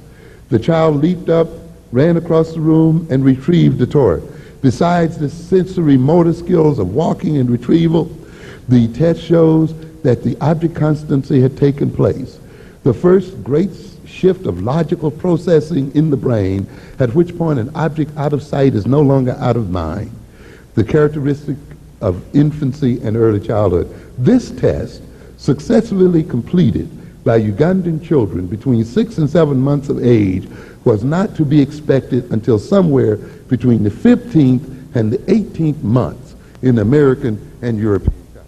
We're not talking about people who happen to be colored. You understand?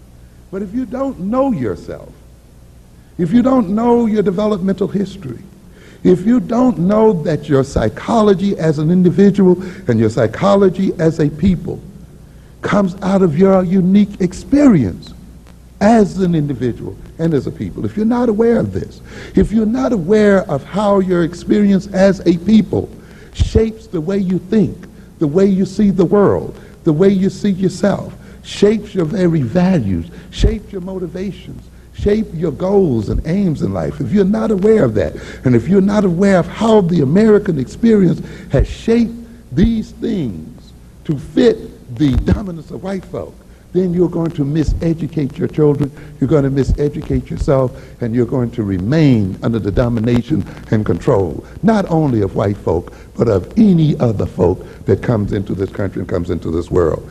Arabs will rule over you, Latins will rule over you, Asians will rule over you, everybody will rule over you, and anybody who has a sense of who they are, what they are, anyone who operates and educates their children according to their tradition, according to their background, according to their history, according to their identity. The Japanese educate their children in terms of their Japanese-ness, not in terms of white folk, not in terms of black folk, but in terms of themselves. It is the brainwashed Negro who tries to educate himself as if he were not black, but as if he were some white person. And this leads to miseducation, if no education at all. There are many effective schools, and we don't have time to talk about them today. I have the information here, but the time is catching up with us. People comes out of your unique experience as an individual and as a people. If you're not aware of this, if you're not aware of how your experience as a people shapes the way you think, the way you see the world, the way you see yourself, shapes your very values, shapes your motivations, shape your goals and aims in life. If you're not aware of that, and if you're not aware of how the American experience has shaped these things to fit the dominance of white folk, then you're going to miseducate your children, you're going to miseducate yourself, and you're going to remain under the domination and control, not only of white folk, but of any other folk that comes into this country and comes into this world. Arabs will rule over you, Latins will rule over you, Asians will rule over you, everybody will rule over you, and anybody who has a sense of who they are, what they are, anyone who operates and educates their children according to their tradition, according to their background, according to their history, according to their identity. The Japanese educate their children in terms of their Japanese-ness, not in terms of white folk, not in terms of black folk, but in terms of themselves. It is the brainwashed Negro who tries to educate himself as if he were not black, but as if he were some white person. And this leads to miseducation, if no education at all. There are many effective schools, and we don't have time to talk about them today. I have the information here, but the time is catching up with us. There are many good examples of black schools that have succeeded well. One of the examples, I just need to read just a little bit here, is one of the Marcus Garvey School that's quoted in this book. And let's just read quickly. A Marcus Garvey, all-black school, African-centered school. Not a bunch of black folks sitting in with white folk, sitting under white teachers who think that they can't learn and think that 2 + 2 is not 4 in the Bronx. It's only 4 when you ship them out to Westchester. You know, who think that you can't learn to read. You know, you can't learn to read. When they take responsibility in terms of their own Africanness and their own identity, when they don't spend all of their lives trying to escape from their Africanness, when they don't believe that to be called African is a curse, you see.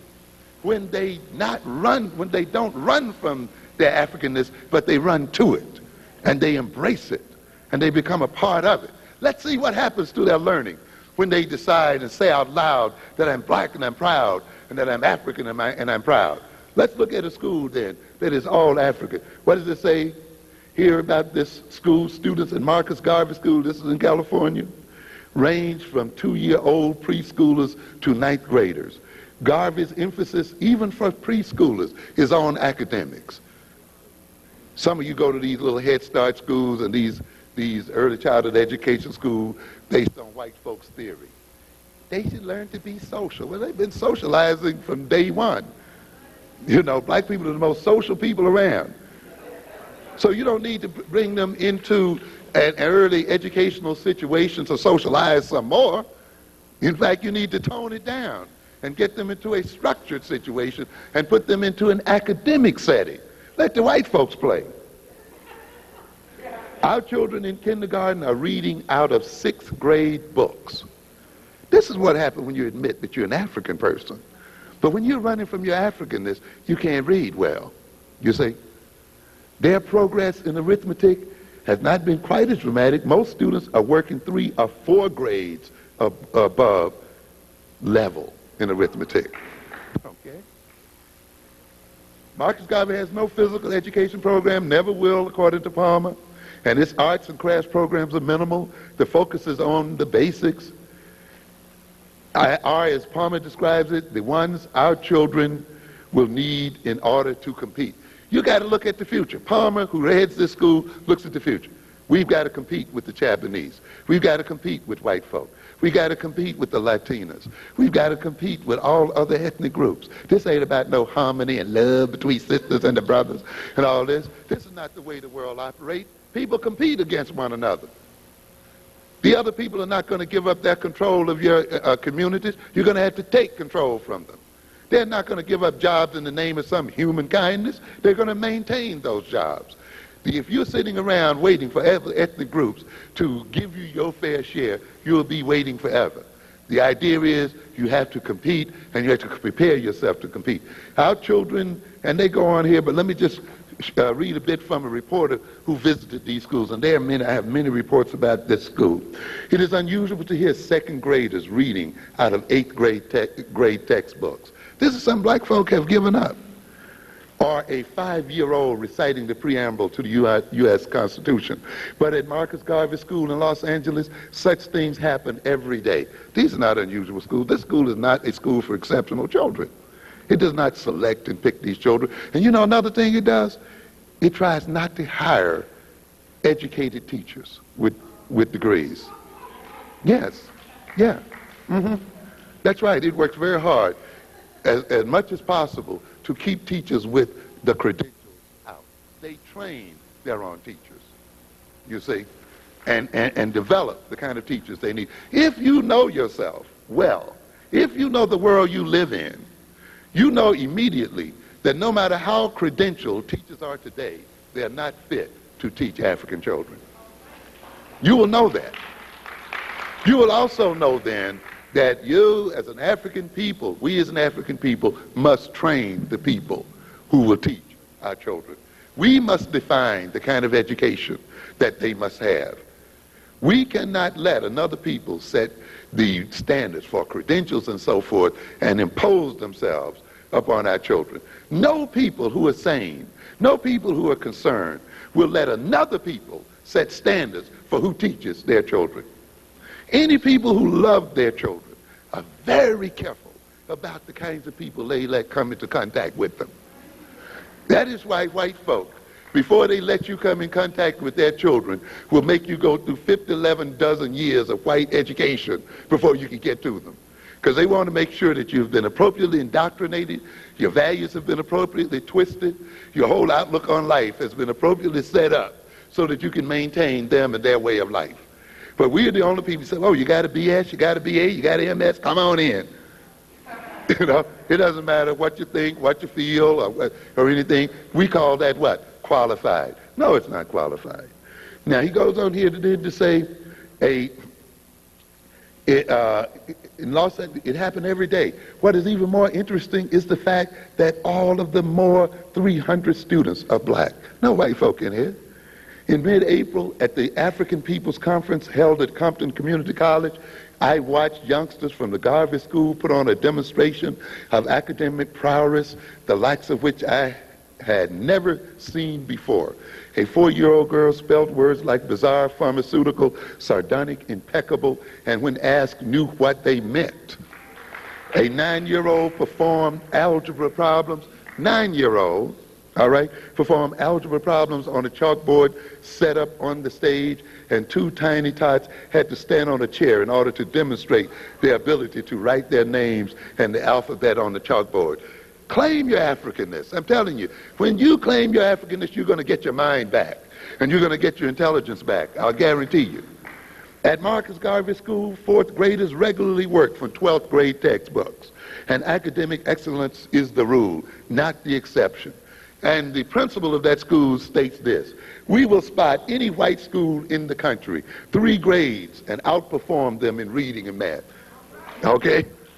This is the confidence that comes from knowing who you are and what you're about, and knowing your potential as a people. You don't have to beg and crawl and lay down in the street to go to school with other people's children to be the greatest intellects in the world. There's no need of it. You didn't do it before. Why do you need to do it now? In 1978, he had an opportunity to prove his statement. At the end of the term, identical tests were administered to both the Marcus Garvey third grade and to the sixth grade of a public school for gifted children. The Garvey School third graders scored higher on both reading and math. 3 grades ahead, gifted children, gifted white children. And I can talk to you about other cases here that I have here where even black people in public schools who became dedicated to their public schools achieved. The schools who this is by Dr. Barbara Sizemore, who studies effective black schools. The children who attend this school live primarily in public housing, the Bedford Housing Authority, that is on Bedford Avenue. We're speaking here in Philadelphia. And a low-income census zone surrounds this school. 77.9% of these children get free and reduced lunch. Around 78% come from single female-headed families. And also the turnover rate in the school is 57%. That means every September, 57% of these children don't show up. They go to some other school or they transfer or whatever.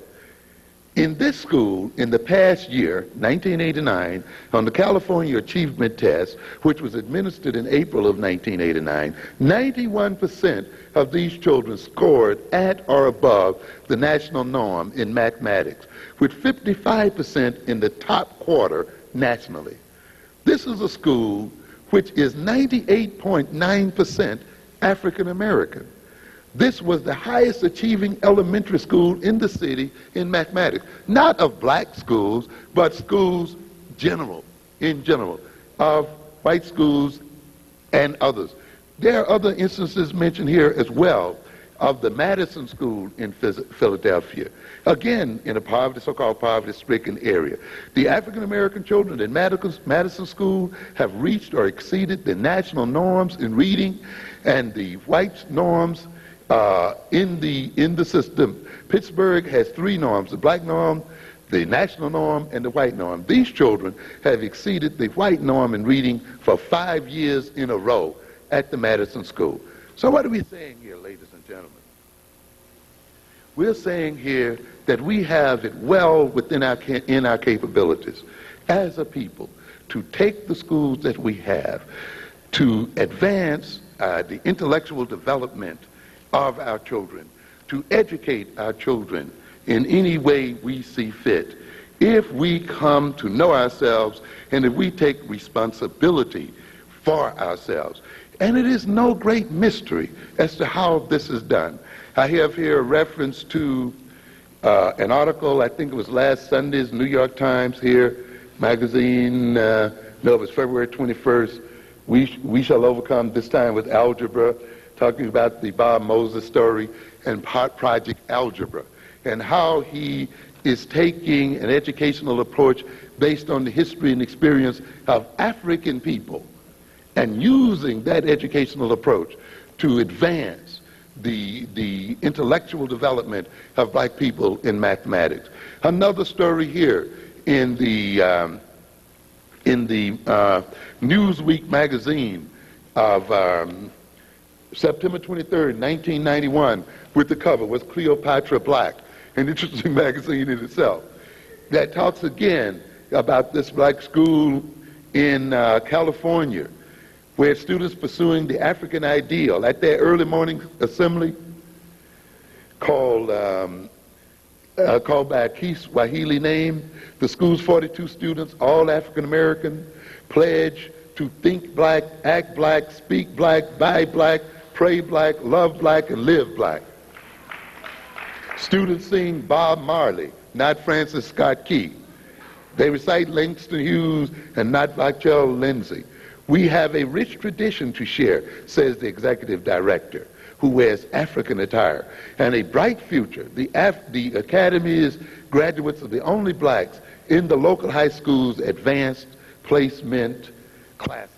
In other words, where you see an African-centered curriculum where you see African people acting on the basis of their African history. You see African intellectual development and superiority occurring. An older magazine you might find of interest in your library published September 1982, Discover magazine, with an interesting question. IQ, are the Japanese really smarter? You know, a lot of people asking that question today, right?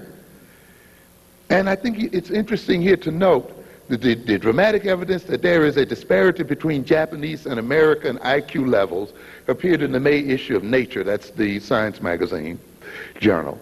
In a two-page report, Richard Lynn, a British psychologist, cited that in a single generation, now I want you to keep this in mind, the national mean IQ score in Japan has risen 7 points.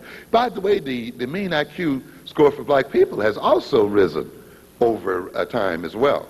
And you can raise the average IQ of people. Do not believe in this mythology that your IQ is fixed at birth. People can be taught to be intelligent and can learn to be intelligent. To a great extent, the history of African Americans has been a learning, but a learning to be dumb. It takes intelligence to learn even that. And so, yes, we learn very rapidly. It's not smart to be smart. It's smart to be dumb. You know, that takes a certain amount of reasoning, doesn't it? And perception. You know, you young people there, you learn when your peer groups will call you a nerd for being smart, when you are excluded or rejected because you study, or when they call you a white boy, a white girl, or tell you you're acting white because you read, because you study, because you turn in your homework. You learn very rapidly, don't you, to give it up, to put on the dumb act, to actually become dumb, to work hard at being dumb, so you can be what? Accepted and loved. That's a smart move, right? It's a smart, dumb move. And yet, so many of our people get it. That means, though, that there was enough intelligence there to see on which side the bread was buttered. But here then, within a single generation, the IQ raised 7 points. And the average IQ for the country's younger generation was the highest in the world. Moreover, according to Lynn's figures, about 10% of Japan's population has an IQ level of more than 130, while only 2% of Americans and Western Europeans achieve that score. Lynn calculated that a full 77% of the Japanese have IQs above Western European and U.S. averages. Now, let me just hook into some of it. Does that say that they were naturally smarter? Let's look at this. By correlating Japanese and American results, Lynn determined that the average Japanese score was 111 compared with the U.S. score of 100. His study did not ignore Japanese adults. Even among those born as early as 1910 and through the groups born in the 1930s and 40s, Japanese consistently scored a few points higher than Americans. But the great mental leap forward, but this was not always the case now, and get this sentence, a lead of 11 points over the Americans did not come until the generation born after World War II. In other words, the Japanese IQ did not surpass the American IQ until after World War II. You say, why did this occur? In other words, the myth that the IQ is fixed is just that, a myth. And as they explored the Japanese schools and explored the Japanese experience, they looked directly at it. Not only did they recognize that the Japanese youngsters stay in school 240 days compared to 180 days in the American schools. And actually, when you count up the amount of time American teachers have to struggle to quiet an American classroom and bring children to order, that difference in class time is probably 360 days to 180 days, you see. So there's no great mystery as to why they are performing the way they do. One quick thing, and I'm through here in a second. In Sendai classroom, we're talking about the Japanese classroom, mathematics consumed 25% of first grade classroom time. What do we talk about in education? Time on task.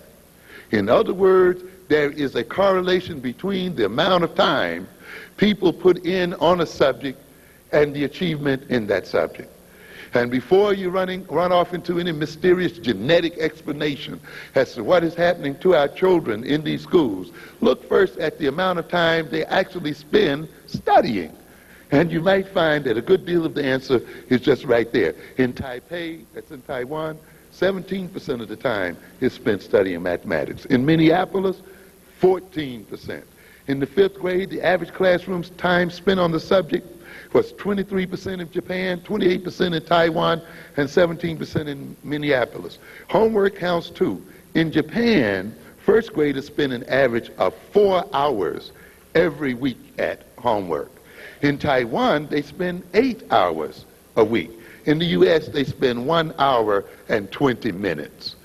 So is there a difference? Is there any mystery to it?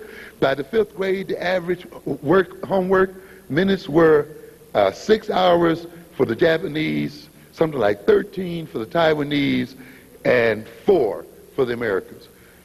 The author concludes, all this suggests to Stevenson that it is indeed the environment rather than heredity that enables the Japanese to perform so well in testing. That Americans, if they are beginning to feel inadequate, should be concerned not about their mental endowment, but about their educational system. Look at us African people with a magnificent genetic inheritance. Look at what the possibilities are for us. If we claim to know who we are, if we embrace our African identity, and if we came to love our African self, if we came to have confidence in ourselves, and if we as a people decided to take responsibility for ourselves, we have been given the most talented children on this earth. We've been given the best brains on this earth. It only now matters that we use them. Thank you very much. Thank you.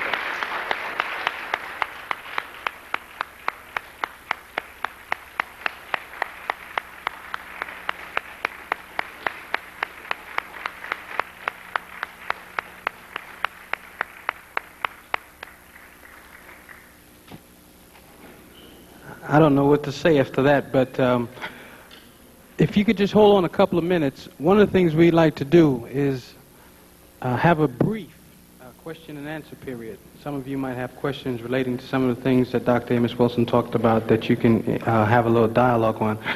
So we're going to take about 5 minutes. You can stretch your leg, go to the bathroom. We have some books outside. There's some tapes also of this lecture that will be available for sale upon completion. And I think there's some drinks or something like that outside. So if you can take about 5 minutes, we can come back and get some of your questions answered. Thank you.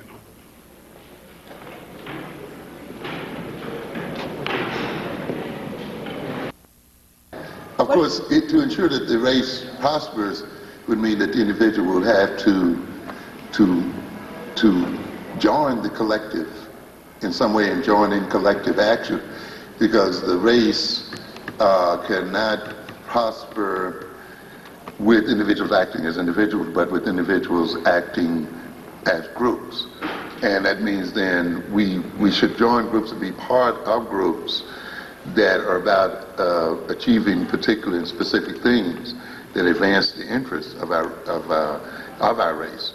It means then that we should examine our own capabilities, interests, talents, and inclinations, and look around for a group or create a group that has a mission that's very important to our advancement as people.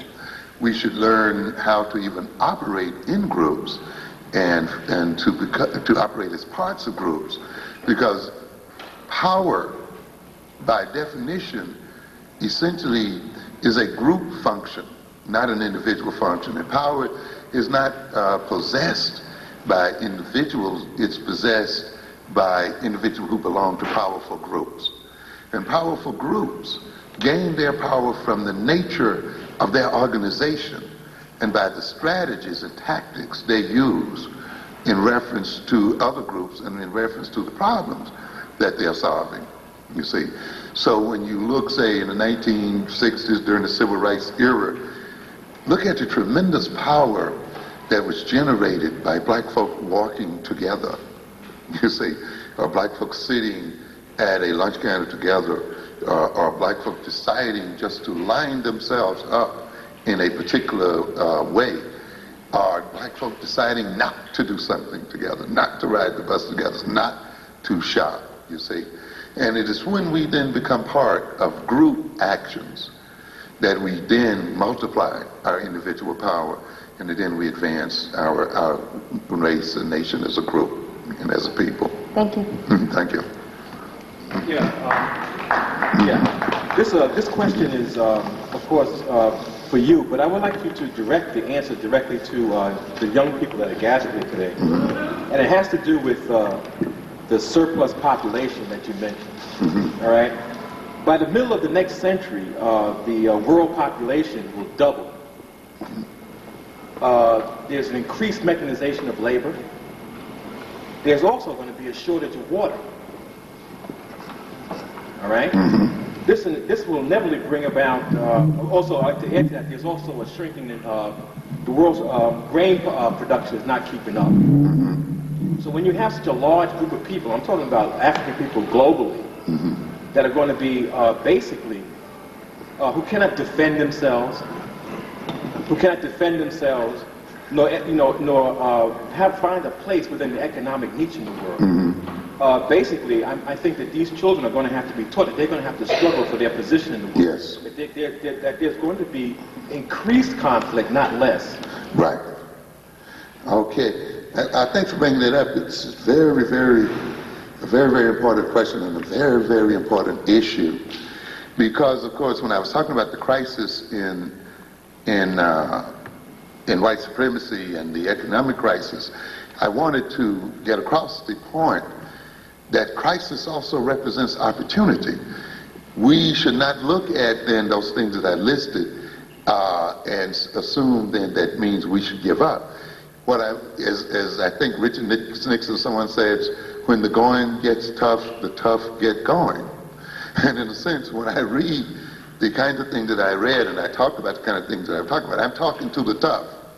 And so if you're truly tough, then this should be an invigorating message. It's not a message to depress you, but to really motivate you to say, hey, if the world's resources are getting smaller or are shrinking, if there's increasing scarcity, then it is time for me, and I'm speaking in terms of our people, to see to it that we get an appropriate share of those resources. To a great extent, when we talk about racism and we talk about the status quo, to a great extent the status quo is built on the idea that resources are not limited less. And therefore some group tries to organize not only itself, but other groups so that it can get its share or more than its share of the limited resources. And as we look then and see these resources becoming more and more scarce, our job opportunities become more and more scarce, we have to become very tough-minded and decide that we are not going to be the people with on the short end of the stick. It's very important for you to notice, to learn to read business statistics and to learn to read employment statistics. Why, for instance, do you get the statement that the economic system grew at a rate of 1.6? You know, you hear that often. Or the economy grew at 1.8. Well, what does that really mean? What it really means is that if you have a growing population, the economy has to grow as fast or faster in order for the new people coming into the job markets to have jobs available to them. An economy that is not growing or that is going too slow, that it is not creating new jobs or not creating enough new jobs, it means at some point the population and the number of people who may even be qualified for jobs will outnumber the number of jobs available. And as I told you earlier, this creates severe problems. This means that often a nation which may at one point had peaceful relationships between ethnic groups And may at one point had law and order, may because now each group is struggling to be the one to get the lion's share of the jobs because there are not enough jobs going around.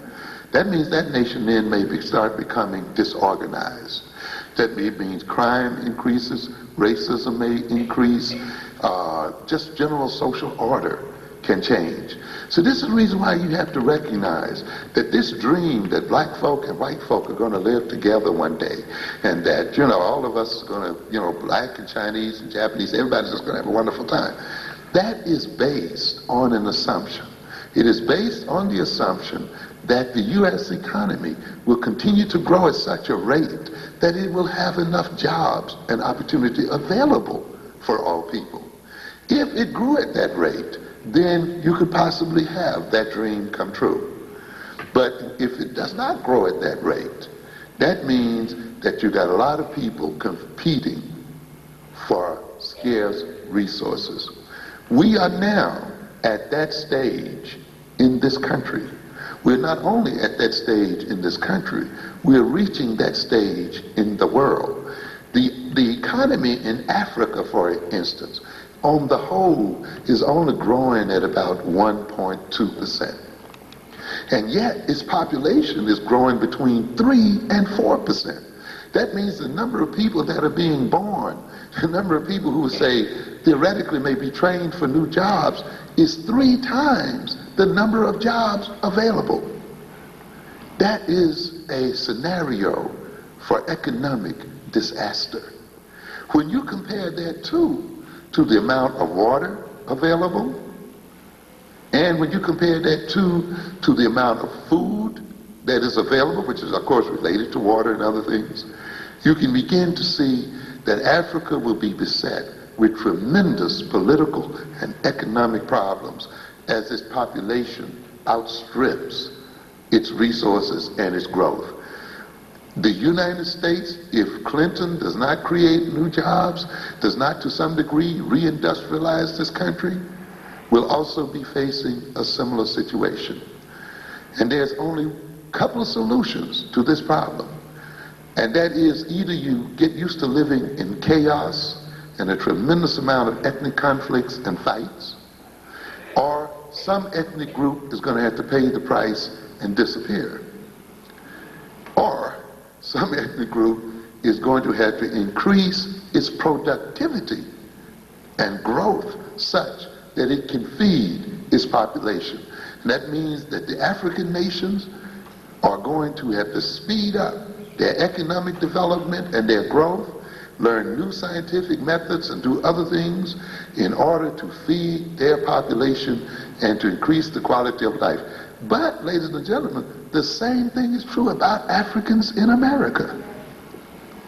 The African American population today must see itself now as a nation.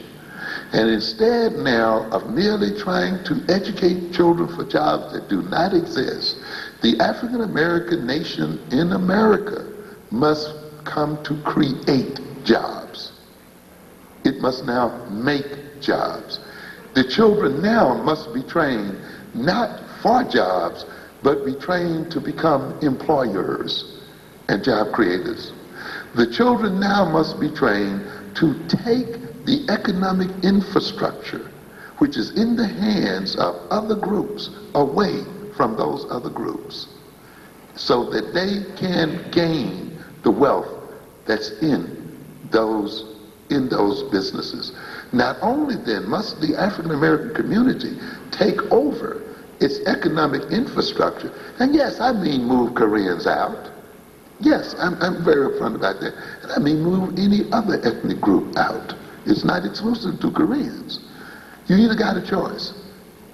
You're going to give your money away and let other people cart it out and feed their children while your own starve and go into crime and criminality and suffer, or you're going to use your own money to feed your own children. This is not a statement of hatred against Koreans or a statement of hatred against the other people. It's not a statement of hatred. It's a statement of love. It says you love your children enough to see that you spend your money in a way that they can be the primary beneficiaries of it. You understand? It has nothing against the other people. It's for yourself. You don't owe other people a living. You do not owe the Koreans a living. There's nothing that says you owe them a living. As I've said before, I've seen black men die on the soil of Korea. I've seen black tax money go to fight wars in Korea. I've seen black tax money go and build highways and build the Korean industrial infrastructure.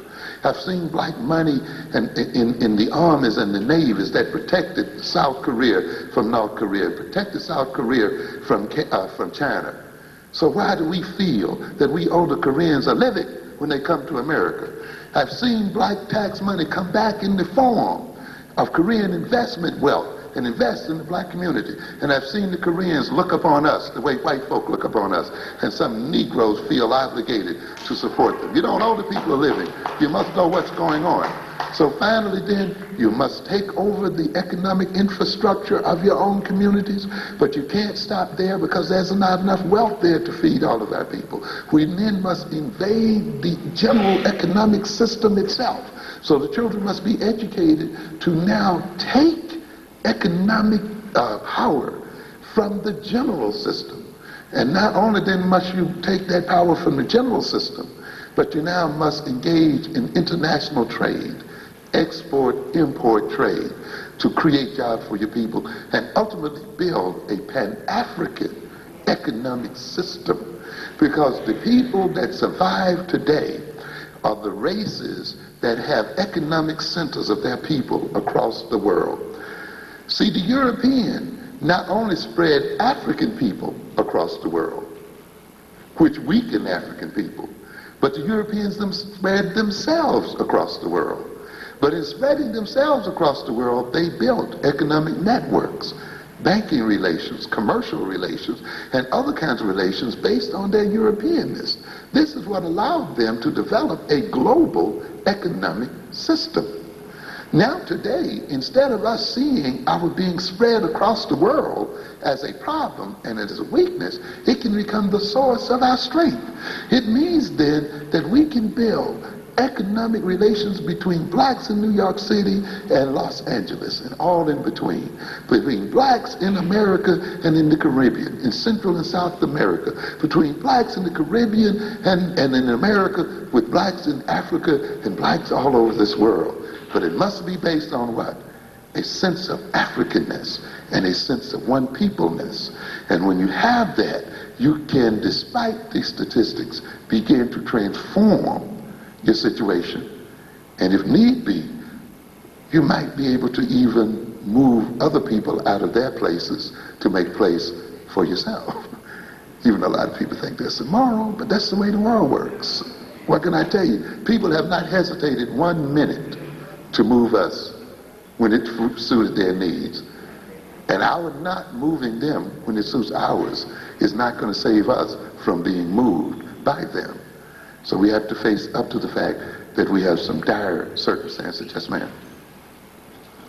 As you mentioned earlier in your lecture, the population in schools now are such that the classes are overcrowded. Mm-hmm. How can we help our young people when the classes are overcrowded and teachers are quite naturally get impatient? If a child is not walking in a straight line and holding their hands for 6 hours and keeping quiet, how can we help them with their self-esteem when they're knocked down by the teachers in the classroom? Mm-hmm. Well, there are a number of things we can do. Of course, the ultimate thing we must go at is try to get the teachers out of the classroom. That's a long-term goal. One of the reasons why I'm writing this book, Developmental Cycle of the Black Child, Awakening the Natural Genius of Black Children, the next book will be Educating the African American Child for the 21st Century.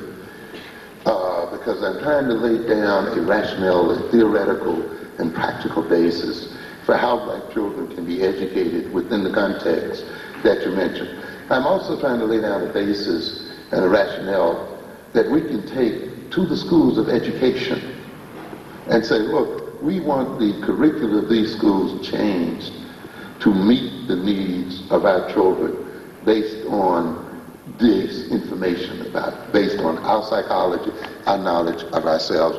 We now want to set the standards for credentials. Since whites are no longer in these schools, we do not see any reason why the standards set for white folk should any longer be operative in these schools, you see. So we have to now examine the credentials, we have to examine the teacher training, and now just as actively as we moved in the 60s against certain injustices, we now have to move intellectually and otherwise in this moment to change teacher training. The book I'm writing proposes what I call a theory of education. Do black children learn according to a different style than whites? And why do they learn that way? If we assume that they do, then what method of teaching is best for that style? Now, we have the information, we have the research information, we have the factual data to be clear on these issues. Now we have to go to the powers that be, and we have to become the powers that be and say, look, we want the schools to be restructured in this way to meet these standards. The other thing is, of course, we have to maintain surveillance. Teachers and people can only get away with that behavior if they are unwatched by a community. And if the community does not represent itself, either formally or informally, in the school situation, such that it can prevent this kind of behavior. This can only occur when parents have abandoned their educational role and are not a part of curriculum training and not a part of the standards by which children are taught and schools are run and principals are selected and teachers are fired or whatever, you see. So when parents abdicate their natural right to surveil what is going on in the school, their natural right to be a part of school governance, their natural right to go to district meetings and other meetings to demand change, then you're going to have that kind of behavior. The other thing that can be done, of course, to a great extent, the education in self-esteem, the education in self-confidence and so forth, is really the responsibility of our culture. That basically has to take place in the home and in the cultural institutions that we have, such as the institution you have here right now, you see, where both adults and youngsters are educated in the culture. This takes place in after-school programs, which can occur in the schools themselves, you see. In other words, after the formal school is over, then let the cultural education, the tutoring, the support take place. Weekend schools. Ultimately, if you have taken over the economic infrastructure of your community, if you have aggressively moved into the American economic system, if we have built the kind of trade relations with Africa and with the African diaspora, we then are in a position to exert real power in America and use that power to redesign schools. But we are also in the position to build private schools and to support the kind of schools out of our own funding that we want as a people, you see. And that's one reason why I'm talking about taking over the infrastructure. See, taking over the infrastructure is not that we just replace the people for the hell of it, but it means that the monies that we gain from this can be used to build a school system, can be used to build recreational centers, cultural centers, other kind of centers that can make up or more than compensate for the problems in the public schools. Yes, ma'am. I'll cut them short here because our time is running out. For African American students who are getting ready to go to colleges, what is your opinion about African American students who are going to black colleges as opposed to going to integrated colleges? Of course, I'm a product of a black college, but not only for that reason, I without hesitation recommend the attendance of a black school for a number of reasons. First of all, do not fall victim to the myth that because it's black, it's inferior in its educational qualifications. If you study the history of African American people, you will recognize that our most intellectual people, our leadership, and so forth has come right out of black schools and colleges and universities. And this not only is because of the academic quality of these schools, but also just because of many intangible qualities that you gain. The quality of being amongst your own people, being amongst your own people and seeing them express their intellectuality, seeing an institution run by your own people as such, and being a part of that institution, becoming sensitively aware of the needs of your people and what our people face and what our people must do, the kind of spirit that you get when you go there. The idea that you're not being educated solely for your own individual existence, but your education is tightly bound up with the advancement of your people. It's no way that I could have seen, in terms of my education and my career, being separated from the struggle of black people. It was inconceivable, because we came up under that kind of structure. Even when the academic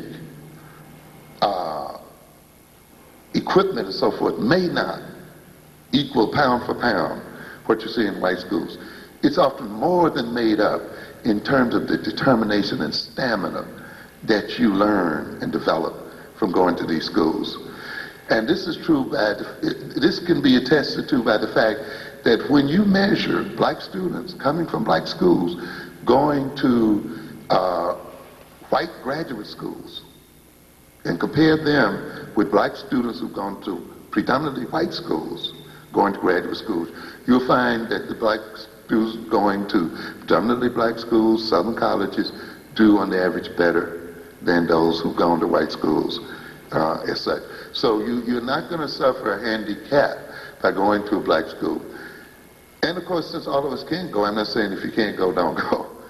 If you happen to go to a white school, or predominantly white school, you can still maintain your black consciousness and your black sense of self.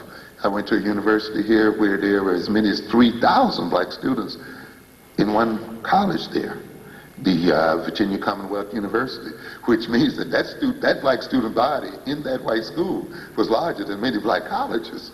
So if you then become a part of the African-centered student group, you can maintain your African integrity and survive as an African person, even in the midst of white folk. So the key thing then is to maintain a sense of yourself and a sense of who and what you are, and maintain your African identity no matter where you are, among whom you may be. And if you do that, you'll survive it and you'll do well. Yes, sir. Since welfare is used to pacify the poor people, can we look upon President Clinton's proposal to take people off of welfare in 2 years as something, as a start of a new movement after you take those people off of welfare? No, you just laugh. That's all you do. It's a joke. You can't take the thing seriously. That's what we call for political consumption.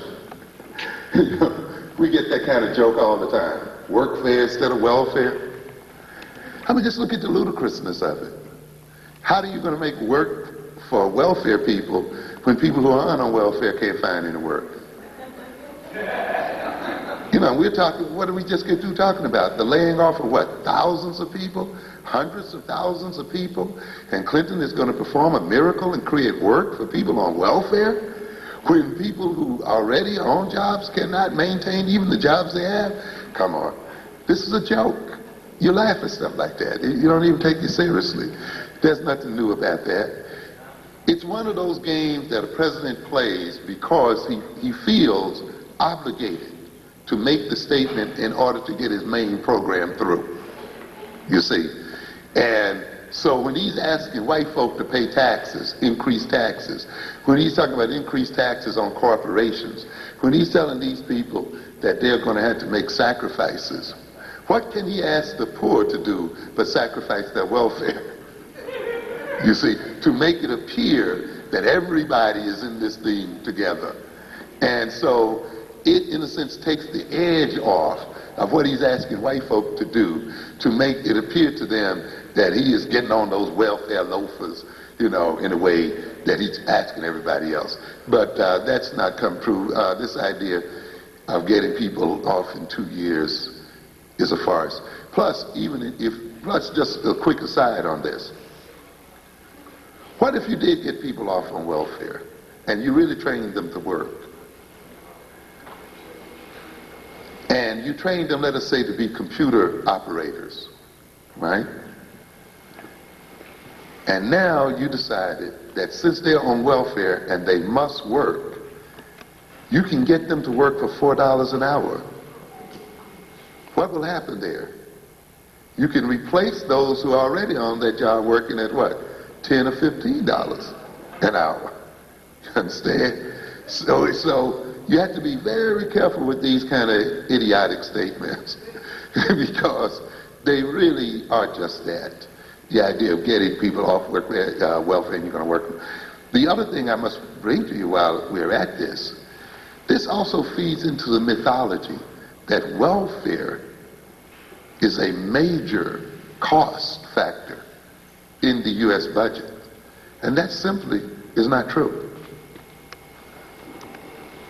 The people who get the most money out of the U.S. government are people who make $50,000 and above. People who make $100,000 a year get more money from the government than people who make $10,000 and under. Understand what I'm saying? So there's a myth that the people on welfare are the ones that's causing the problem. Not at all. It's groups that you wouldn't even know. And it's that famous middle class that gets a lot of the money. You see, if that middle class, you get that middle class that tries to say it's so self-determining that they make it on their own, tell them to really look at their tax credits. Ask many of them, how many of them will turn down the FHA loans? How many will turn down the loan guarantees by the government and so forth, which supports middle class life? One day we'll talk about the whole bit, but there's a great deal of unfairness, a great deal of deception, a great deal of nonsense that's being laid out about welfare, people on welfare, and all the other stuff. You can only get over this, though, if you really read and come to understand what is actually going on in the world and act in your own political interests. Thank you very much for your attention. It was great being with you.